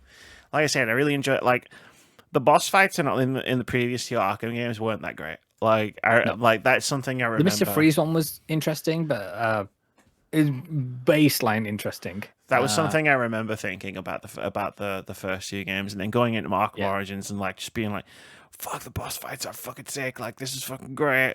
And the rest of it is just like, yeah, this is pretty good Batman gameplay. So Batman Arkham Origins is my next pick. Because I think it's getting more love now because of Arkham Knight being such a mixed bag for a lot of people. Not Arkham Knight for me, I think is an atrocious video game personally, but that maybe is a bit harsh. It is not as good as those last. Oh three god, Batman yeah. games. Like it's Yeah. They took whatever heart they had for those games was completely ripped out of it, and it was just a bland, boring game that was just ruined by the tank. by the tank. And I don't know if it's them listening to the fans saying we want to drive the Batmobile. Saying no, you should never listen to the fans. Never listen to the fans. Never We're give people what stupid. you want, what they Maybe- want. there's two Give them what different you things know there. they need. Yes. Yeah. Drive the Batmobile? Yes. Fight as a Batmobile? No. Yeah, it's like you turn it into a fucking hover tank or some shit, right? Like, Oh yeah, there's no doubt what they did with it was atrocious. But I think screamed. also And then there was Go on, so sorry. many, and then I know we're ragging on Arkham Knight now, but let's rag on Arkham Knight now. Like, there's so many like quest lines where it's like, it's just like I think there was like 3 different like side quest lines in that because it had like a radial menu for all the quests, like, completion and stuff, and it's like 3 entire like sets of it was tank battles, and then like one of the boss fight against, I think it might have even been Deathstroke again, and it was like Deathstroke's taunting you throughout the whole game, and then when you do all this stuff to unlock his boss fight, it's a tank fight, and it's like, bro, It is a tank fight, yeah. bro, yeah. I think remember also screaming so hard and so loud when Man-Bat first showed up because you grapple to a random building. That was cool. And as you're shooting your way up, and then Man-Bat appears. I think what also hurts is just that it was doing nothing but retelling stories that we've basically just been seeing over the last few years from all, like, if you've watched the animated shows or the animated films and everything for Batman, you knew a lot of the plot lines that were going to happen. They were never going to be bold and like change things up when it came to the storylines. They were going to stick to the storylines because that's basically what they did in the previous games and everything. So, yeah, Origins are now, no doubt. I was probably on the bandwagon of just like it's not Asylum, it's not City. Those two were like top tier Batman games. Yeah. But Origins, an underappreciated one. I can understand where you're coming from with that. Combat with the boss fights are absolutely incredible, and the voice acting I thought was really, really well done. Like Troy Baker, I thought it was an incredible Joker. I can't deny that. The person who I just said who voiced Batman does a good job as well. Yeah, Craig Smith. yeah, that's him. Thank you. Does a really good job. So yeah. Cool. Oh, yeah. Moody. Mass? Yeah, Moody.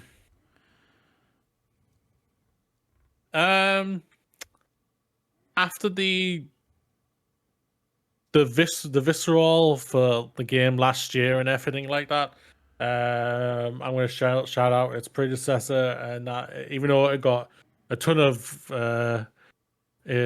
awards and everything like that, I feel like over the years it's just everyone now looking back, wait, that won all the awards for Game of the Year and everything like that, and I'm just saying, yeah, because it's a fucking awesome game, and that's Dragon Age fucking Inquisition, you twats. Wait, are people turning on Dragon Age Inquisition? I started to notice further in the years, like what the other Game of the Year, quote unquote game. I know never listen to the Game of the Years. Just go off the game. Never mind. You feel this game. I hit Google just to see Dragon Age Inquisition. I googled Dragon Age Inquisition. The top result in this little Dragon Age Inquisition is still one of the most bizarre outliers of a Game of the Year I've ever seen. Yeah, so yeah. Pop off. Yeah, people are turning against it. Yeah, absolutely just disrespectful to a game that I appreciate. I get it. I never played the first 1 or 2. I know one. Amy shouts to the rooftops for me. Even my former boss who I used to work with loved 1. He did not like 2, and really didn't like Inquisition. He just didn't like what they did with the combat and everything. It's just he liked what they did, what they had with number 1, and everything for it. But Dragon Age Inquisition for me it's my first Dragon Age game. I understood everything that was going on in the world and everything. I understood each character because for me, I thought it was an incredibly well-written game. Each character was different and unique for me. I guess there's some better than I thought were. Some were higher, top tier for me than other ones and everything. But you had some incredible romances in this game. I thought the combat was so very well realized. I thought it flowed very well in it. characters are great. Story I thought was overall great. I feel the story could have hit more if they went. I know I thought they were going to go for like the Mass Effect 2 type of thing where you could have lost somebody and everything, but it was very safe. I felt by the end of it, it was just like it wasn't enough stakes. Just I think that's the best way for it. Like they just didn't feel like there was enough stakes for the ending and everything, but. I think overall the journey in that game, I think, is just an absolutely incredible journey. I've never understood the hatred towards like the opening area that you get unlocked in Dragon Age Inquisition. I've never been bored of it. I've always loved it. I never knew there was hatred until like the last few years for that opening for it. So I was just like, I'm glad I wasn't on the internet then, and I wish I could go back to that days, and that's why I'm trying to get back to so I Those don't heady listen to days. the idiots online and everything. Podcast cancelled. Everybody cancel your internet subscriptions. We're done. We're done with this. give me Fantastic. your Awesome. mobile phone numbers. We'll text message each other. Hell yeah, that's basically what we do on do a Discord phone tree. anyway. It's Discord's on the internet though. I know that, but yeah, no, that's what We're we're outta doing. We're here. transferring using text. I'll text unlimited minutes to now using internet and Discord to text them. But anyway, I'm gonna place a collect call. that's You're a gonna pay different for that rant in shit. general. Yeah, I think there's amazing characters. You've got Cullen, you've got the Elder One, you've got Josephine. I know Amy's favorite love interest in that one. Liana, Morgan, So it was my own interest. Celine, Blackwall, Cassandra, my favorite romance. Cole, Dorian, one of the best gay romances. His whole romance is incredible, but for him just come out being outright full on, like I know like the Mass Effect games got a lot of backlash towards like saying you don't really have a gay character until the third game, which is completely warranted and completely agree with. Dorian was just like, yeah, I am a black, a gay black character, and I've just thought, you know what, that's fucking awesome. And he was a wizard, and he got betrayed, and he got all the shit for it as well. And I was just like, you know what, but he's open and proud, and I loved it for him. And I thought it was great. Iron Bull, him and Dorian have one of the best bloody romances in it. If you allow them to romance, it's amazing for it. Sarah, another great romance, a very crazy character, but I just loved her bonkiness for it. Varric is such a great storyteller throughout the games. I loved this character for it. And Vivian, I think was the least one for that I really used and everything. But yeah, all of them, I really loved the characters. I love this game. I've shouted on it as many. I'll shout to the rooftops of how much I love this game and everything. And yeah, go check it out. Dragon Age Inquisition does not deserve It's on the sale. hate it gets. It's on fucking sale right now. Yeah, go and get it. Oh yeah. Yeah, Dragon Age Inquisition is good. If you like Varric, you should play Dragon Age 2. He was in that. Yeah, I know. Yeah. He was like the framing device was him and Cassandra and him telling the story. And they do some very fun stuff with the fact that like the game you're playing is technically a story being told by Varric. The Vitz, what do you got next? How many more of these are we looking to do? Probably at least another couple. Okay, cool. The next one on my list is Mirror's Edge. This is the free running game where you play as Faith, and the environments that you're running in are super saturated. The whites are so bright, and the sense of momentum and actual doing the parkour as you're going around these places was incredible at the time. And EA tried to follow this up with Mirror's Edge Catalyst, and they just completely missed the mark in terms of what made this game fun. And the whole point of Faith's character, how I read it at least, is that she never touched guns, and she was more potent as herself with her ability and flexibility and agility and what have you. And she would just run through these environments and wall run, and then kick a gun out of someone's hand and incapacitate them, and then go off to the next dude and zip zap zip, and she would be bouncing all over the place. And the sense of speed and the sense of height as you were making these colossal jumps across buildings and off crane arms and what have you, it was just incredible. And I don't think this game got the love it deserved at the time. And it being a franchise from the EA stable of things, I think it just died a death after Catalyst kind of bombed. but the original Mirror's Edge is still something super special. For sure, like the interstitial cutscenes where they're trying to give the base of the story, kind of just like animated slideshows that look like an insurance commercial. But aside from that, Mirror's Edge, banging game, banging soundtrack too. Motion Sickness, the video game. Yes. But does it count? Does it count as a crossover if me and Moody have both had games from the same franchise? Sure. No, Why not? You Different both game. mentioned Dragon Age games. different game. My next game, I guess technically it's a duology, but I'll only talk about the first one because we're only doing one at a time. Transformers game, War for Cybertron, which has been delisted thanks to Activision. You can't get it anymore. But That kind of last one that came out, or was that Devastation I was thinking of? oh, Devastation! This was the Xbox 360. This was like Okay, right. 2010-ish. I think it came out. Technically, it's a trilogy, but we don't talk about the third game. We don't talk about Bruno, It was a and we don't talk about surprisingly, this game. it was a surprisingly good game. Like in terms of its gameplay, it's like its world design it's set on Cybertron, and they didn't really do anything particularly visually spectacular with that premise, other than Cybertron is made of metal, so everything kind of looks the same, which was a bit of a shame. And like it was going for the similar sort of aesthetic as the movies because they were quite popular at the time, so it wasn't like the colorful cartoon style of like Transformers Devastation, as much as it was just like it was kind of fine.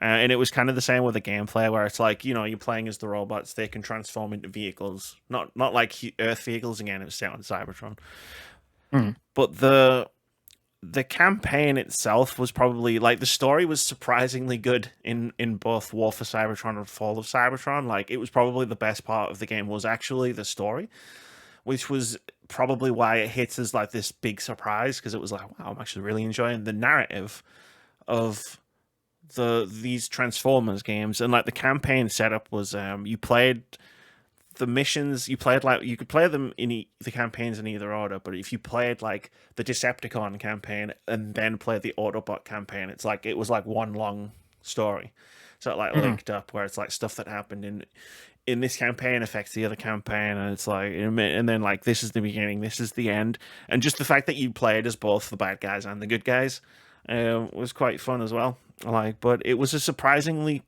good pair of games that I wish I could say it's on sale now, like we've been doing all night about all the games that are on Steam, but unfortunately got delisted off of Steam.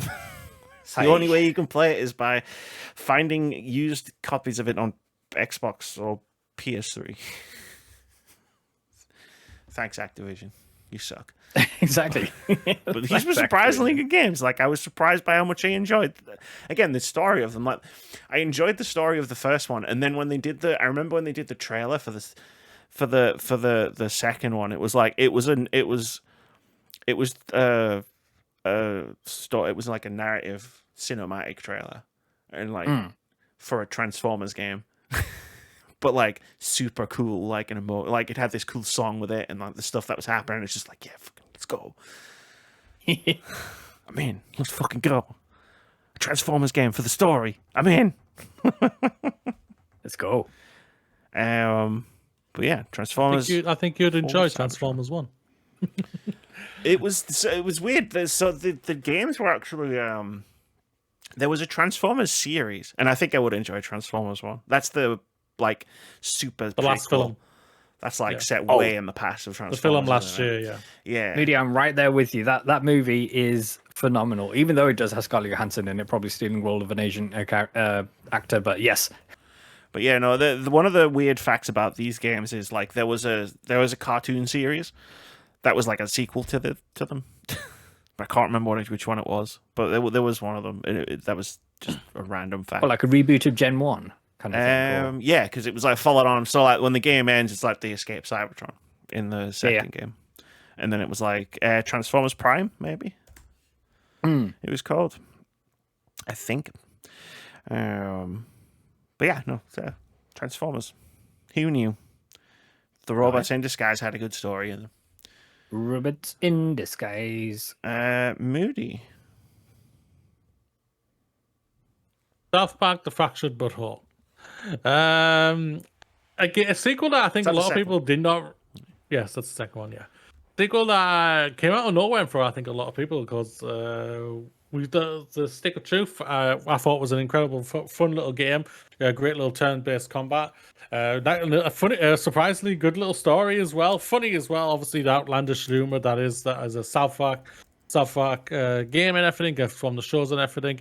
I think the Stick of Truth still has one of the funniest things just because of because it was a certain scene was banned over here in the UK and Europe, and how they just made it such a funny thing. Yeah. It was just really, I thought was really well done by them. Unless you bought the PC version. Yes, because I remember everybody talking about this awesome, the way they censored this scene and how awesome it was, and I was like, I didn't see any scenes that were censored, and then I found out. I was like, oh, I played it on PC. I didn't get that. Yeah.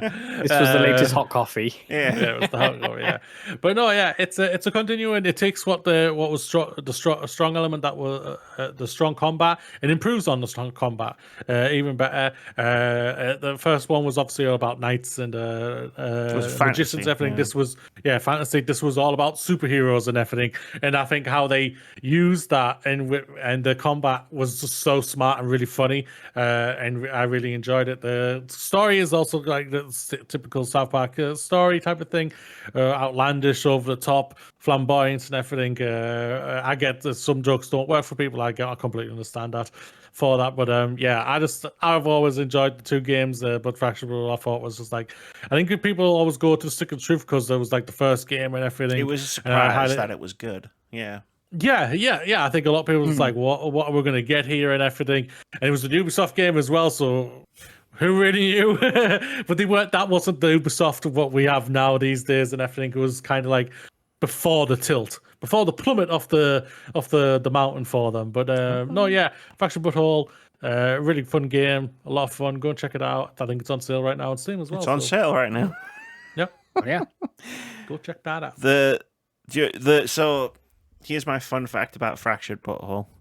Actually, I had two. One, when I started doing reviews on my Xbox and me, I had to be very clever with the editing because I had all my footage for Fractured Butthole, and I played it on PlayStation, and I just started doing reviews on my Xbox and me. So I cut together a video, very cleverly avoiding all of the anything that showed a button. Yeah. It was one of the most challenging reviews I ever edited because I was like, I can't show any of the buttons on the screen, which is like it's a tactical RPG. The buttons are always on the fucking screen. So I got very creative. But like, yeah, because of some of the stuff that's in the Fractured Butthole, like if you imagine like the dominoes that lead up to like Amy comes out, and like at the beginning is like Amy is born, I guess. Like there's a domino like towards the end, which is Amy plays the South Park, the Fractured Butthole.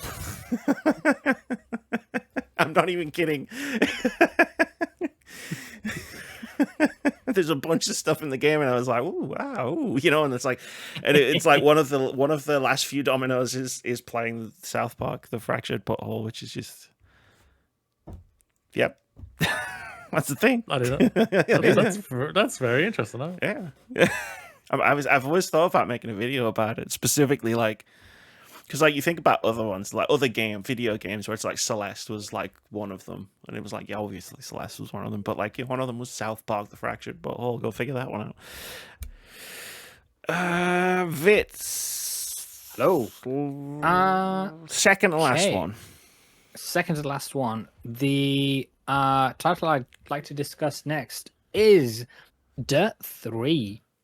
So this is the sadly now defunct off-road racing title from the team over at Codemasters.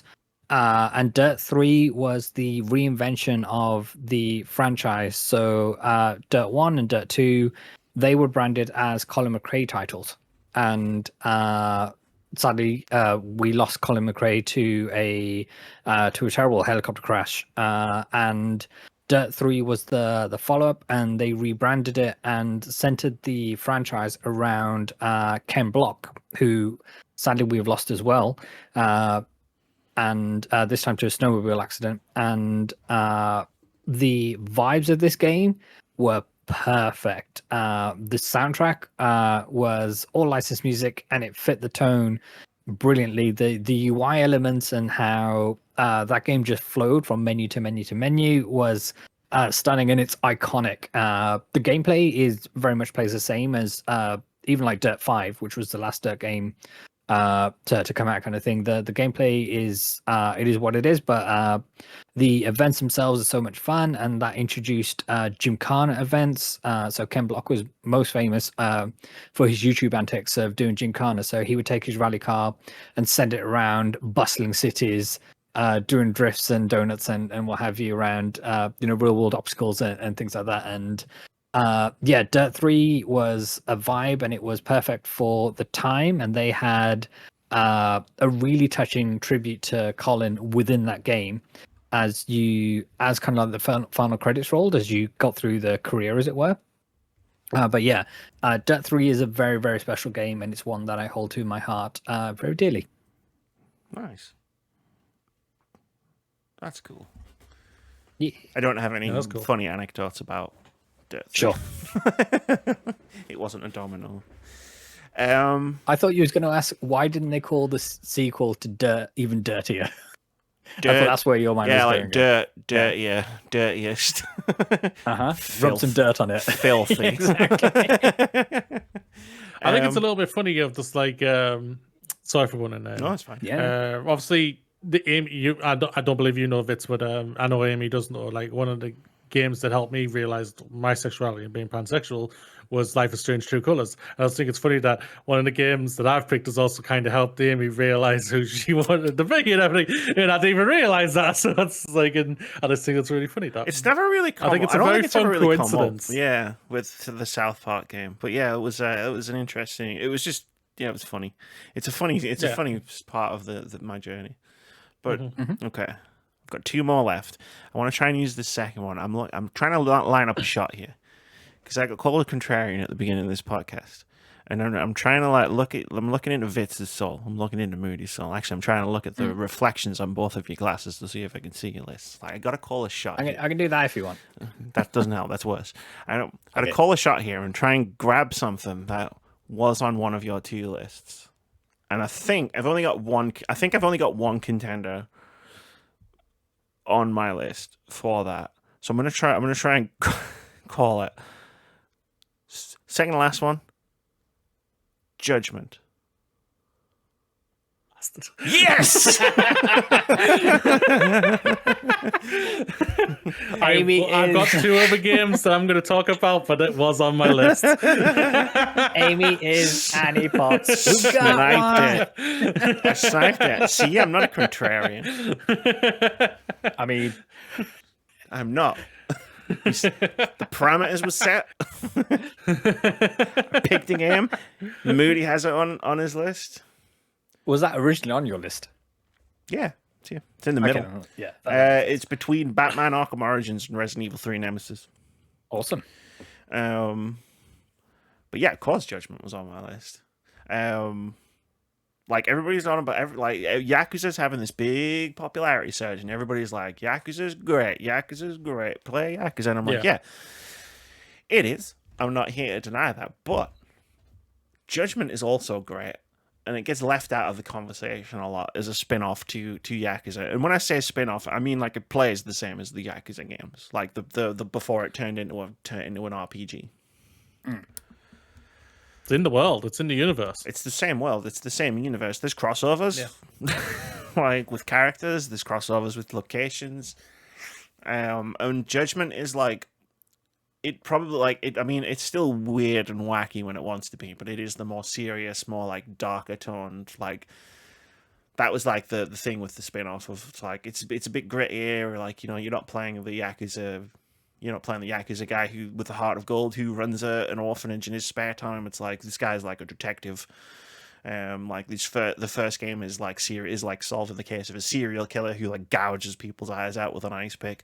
So it sets itself out as a grittier tone with like a different sort of gameplay bent.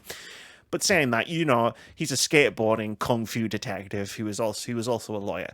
So it is still a bit ridiculous. Who has got ties to And the Yakuza. who has ties to the Yakuza because you can't leave the Yakuza out of these games. But no, it's a great game. And the sequel, Lost Judgment, was also a great game. Yeah.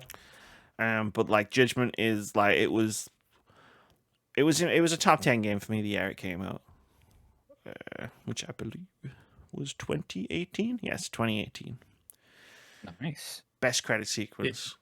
One of the best credit sequences in video games. Lost Judgment. Yeah. But both of them. So good. Yeah. But yeah, that was it. So we got one more each left. Make them slightly quickish, if you can. Sure. One more each or two more each? One more each. Starting with you, Moody. If you got two you want to do really quickly, just go for it. Okay, now one I want to go. I will go a little bit more deeper in, but I will shout this one out. We are OFK. I absolutely love this game. It's an episodic adventure game developed by Team OFK, funnily enough. Directed by Teddy Dife, I think. Sorry if I'm butchering your name. I apologize for that. And it's a virtual band telling a story of all four or five main characters through each individual episode and everything. With great music throughout. It was one of the games I shouted out last week at one of the films of the film I shouted out last week, K-pop Demon Hunters. Music is very similar to that, a very artistic style as well in it. And I still to this day just remember the one text I sent to Amy of the dialogue, squeak. And it was just like Amy was like, "I'm not buying this game," or she's installing the game. It was 2 weeks of Amy, you should play this game. It's really good. Yeah, I mean, I'll get to it. All right, I'm busy. I have a lot to do. And then one screenshot, and I was like, I'm installing it. I'm already installing it. I'm sold. Yeah. The next one I want to talk about, where I'll go a little bit more deeper in. It's just like I love what I like is games. I'm sure everyone realizes games that games? Help me. Bite me. 24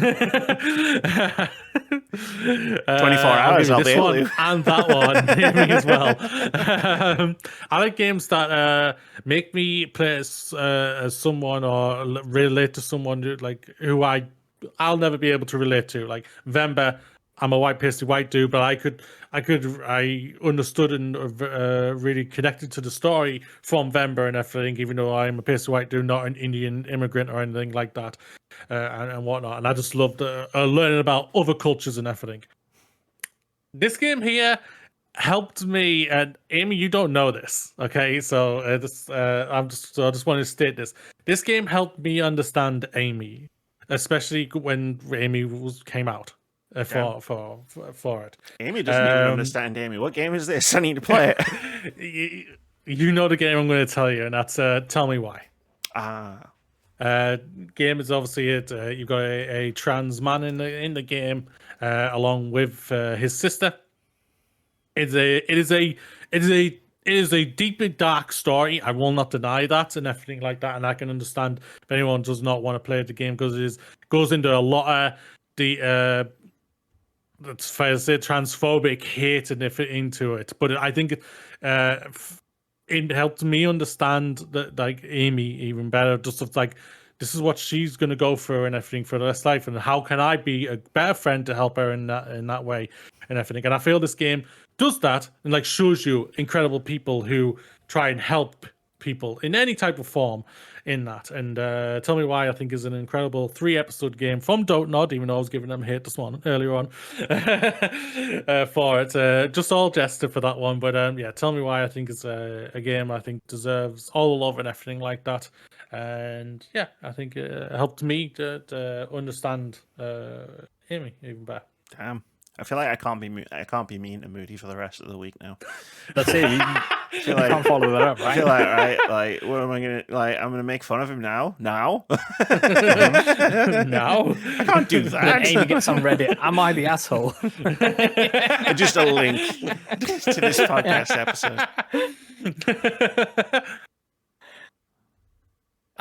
No, go, Vitz. that was really powerful, Moody. No, I appreciate you bringing that to the table. It's a dark game. It's a heavy game. I do not deny Yeah. that. But I think it's unfair for me to say I think they handle it in a really great way. I don't think it's fair for me to say that. I just feel like it helped me understand Amy and the trans people in general, and especially with how That's awesome. the fucking world is with trans people these days. I think it just opened my eyes and helped me. So That's awesome. Awesome, yeah. In that case, definitely underrated. I agree. Vitz, what's your There next you game? So my last game that I want to talk about today, because I'm conscious of time, is another game by Eco. It is The Last Guardian.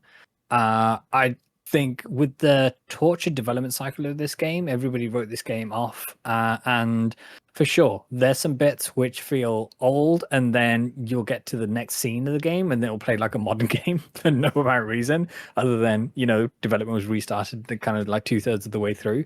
But this is such a special game, and the bond that you form with Toriko is incredible, and obviously it's done without a word of dialogue that you can understand. Obviously the boys like barking commands and what have you, but you can get a sense of what you're trying to convey. But obviously Toriko is so communicative with their expressions and their eyes, and it's such a special game. And for its torture development cycle, and it became a joke of how many threes it's going to show up at.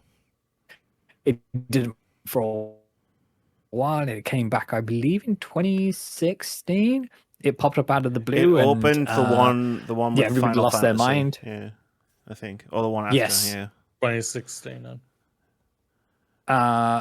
And yeah, this game is special to me, and it's one that the soundtrack is on my playlist that just shuffles, and every time it comes on, it makes my heart soar. And highly underrated, in my humble opinion, and everyone should check out The Last Guardian. Nice. Hey Vitz, Oh, that was 2015, I believe. Hello. Sorry. check your sorry. check your Discord messages a second. Sure. Getting called a contrarian for not for like, you know, oh well, I'm not going to have other people's games on I my think list. someone was going to pick that game. what's that game say, Vitz? What's that game say? It says The Last Guardian. Got you both. Although now I don't know what to talk about. That was going to be my last one. Shit. You realize you're both banned from calling me a contrarian now. No, that's not how that works. Yeah, that is how that works. Like, contrarians do it on you purpose. said you liked the Superman trailer 62 weeks after everybody else did. That's not being a contrarian. If I turned around and said, "Well, I don't like the Superman trailer," like on purpose because it was popular, that's a contrarian. I'm just wind you up. I know, and it's working. Shut up. I'm gonna shout out a game I played a lot of with Keith and Ross. It's an indie game. From a few years ago, and it's called Crawl. And it's got a very interesting premise, and we had a lot of fun playing it. So Crawl is like, and again, it's on sale on Steam. It's a multiplayer dungeon crawler where you start off and you're all ghosts, and you fight each other at the beginning, and whoever wins takes control of like the hero running through the dungeon. And then the other ghosts, who are played by your other players, take control of like traps and monsters and stuff, and try to kill the hero. And if you kill the hero, you become the hero, and that other player becomes a ghost. And the idea is like the hero is running around trying to gain enough XP until it unlocks the final boss. And whoever does that as the player has to go and kill like the final boss, and then everybody else takes control of the final boss and tries to kill the player. And that is the game in a nutshell. It's a lot of fun. Nice. And there's a lot of shouting involved. Everybody's shouting at each other all the time. But yeah, it's a lot of fun. Crawl, it's called. It's got thousands of reviews, and it's overwhelmingly positive, but I've never seen anyone talk about it, so I'm throwing it out as an underrated game. Readies? The only thing I will say is like I wish it had online multiplayer. Oh, was it local co-op only? It's local multiplayer only, yeah. Okay. Wow. Which okay. makes sense because of how the game works and stuff, but it's just like, Sure. add online to it. Me, Vitz, and Moody could play it. You know what I mean? Like, it always comes back to that for me, where it's like, I get why you have only local only multiplayer, but I can't play it with Vitz and Moody, so therefore that's bad. Yeah. It's my yardstick for games. Can I play it with Vitz and Moody? You know what? I think we came up with some pretty banging lists right there. Yeah, sure. 9, 8, 16, 25 games. Sounds about right. Yeah, that's a nice round number as well. I didn't even do that on It is. purpose. Let's close this motherfucker out, though. It's time for OpenCritic Head-To-Head. This is the game we play every week when there are games coming out, where we try to guess the OpenCritic average of upcoming games. Whoever gets as closest to the score at the time of recording gets a point. If you manage to guess the score correctly, you get 2 points. Last week, there's a big shrug emoji in the thing because nothing came out. Nothing came out. Well, plenty of games came out. Nothing came out that we were guessing for OpenCritic Head-To-Head. And I feel like that's on the video games as a whole. So the scores remain: Vitz 12, Amy 12, Moody 27. Still, anybody's race. Still, wait, no, got you right where I want you. Yeah, that's what you're saying on Fantasy Critics, so back off. I made the joke at the beginning of the year that me and Vitz should combine our score totals just to have a chance. And like, I feel like halfway through the year, I feel like I'm still justified in that, because you would still be in the lead if we did that.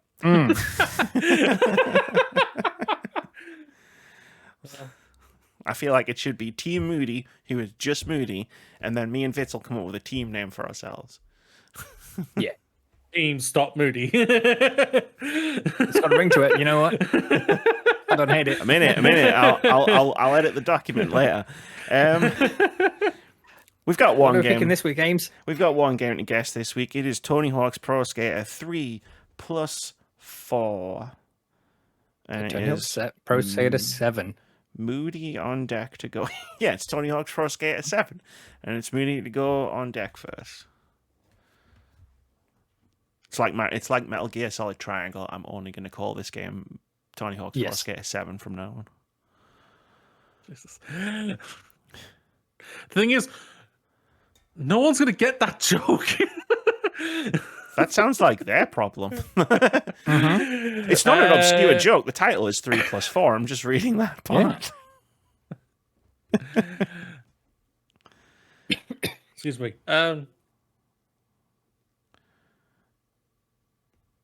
Fucking hell, words. 7. Let's go 7. No. 8.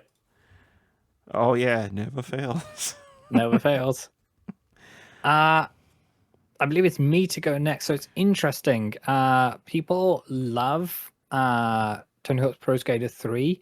The story mode in 4, not so much. I know they're incorporating all the maps 4 into 3. But I'm not sure what they're going to do in terms of, because 4 is still a separate executable. It's not like it's all going to be in Pro Skater 3, and then it just all of 4's content is in there, kind of thing. So I'm really interested to see how that shakes out. I know 1 plus 2 is highly regarded as 3. phenomenal. Yes, exactly. Tony Hawk's Pro Skater 3 is highly regarded as phenomenal, but 7, how is that going to stack up? To be fair, I don't think Moody's too far from the mark. I'm going to go 87, please. Ooh, interesting. Team Stop Moody with their first guess. No. I picked this one on Fantasy Critic. And then 99 then, right? I've read, well, no. 100? I mean, I would love to. No. But I read some stuff about like the original releases, and one of them was like it did some stuff that was different from the other ones, and some people didn't like that stuff.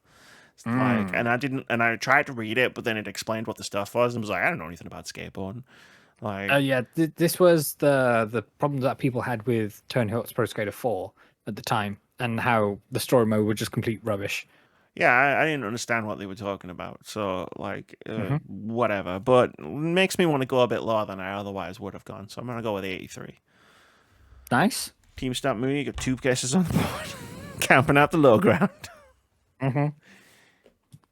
And Oh. if it doesn't work this week, we'll come up with a new team name next week. Don't you worry. Team, this is I'll less get you embarrassing. next time, Moody. Yes. Team, this is less embarrassing than our individual scores. If we combine them, it looks like we were trying really hard and did well. Yes.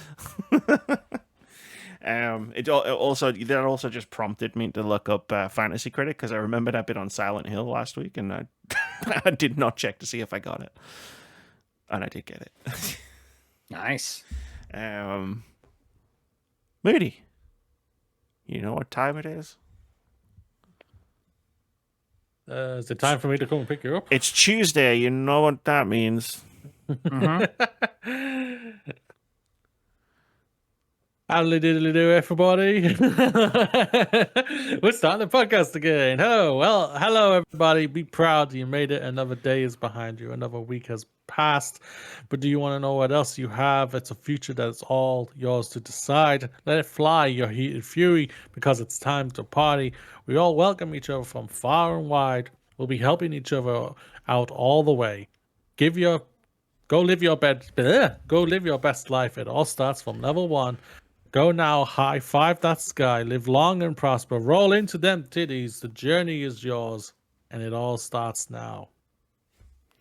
I contributed something to the Time Moody Time Shine. The worst part.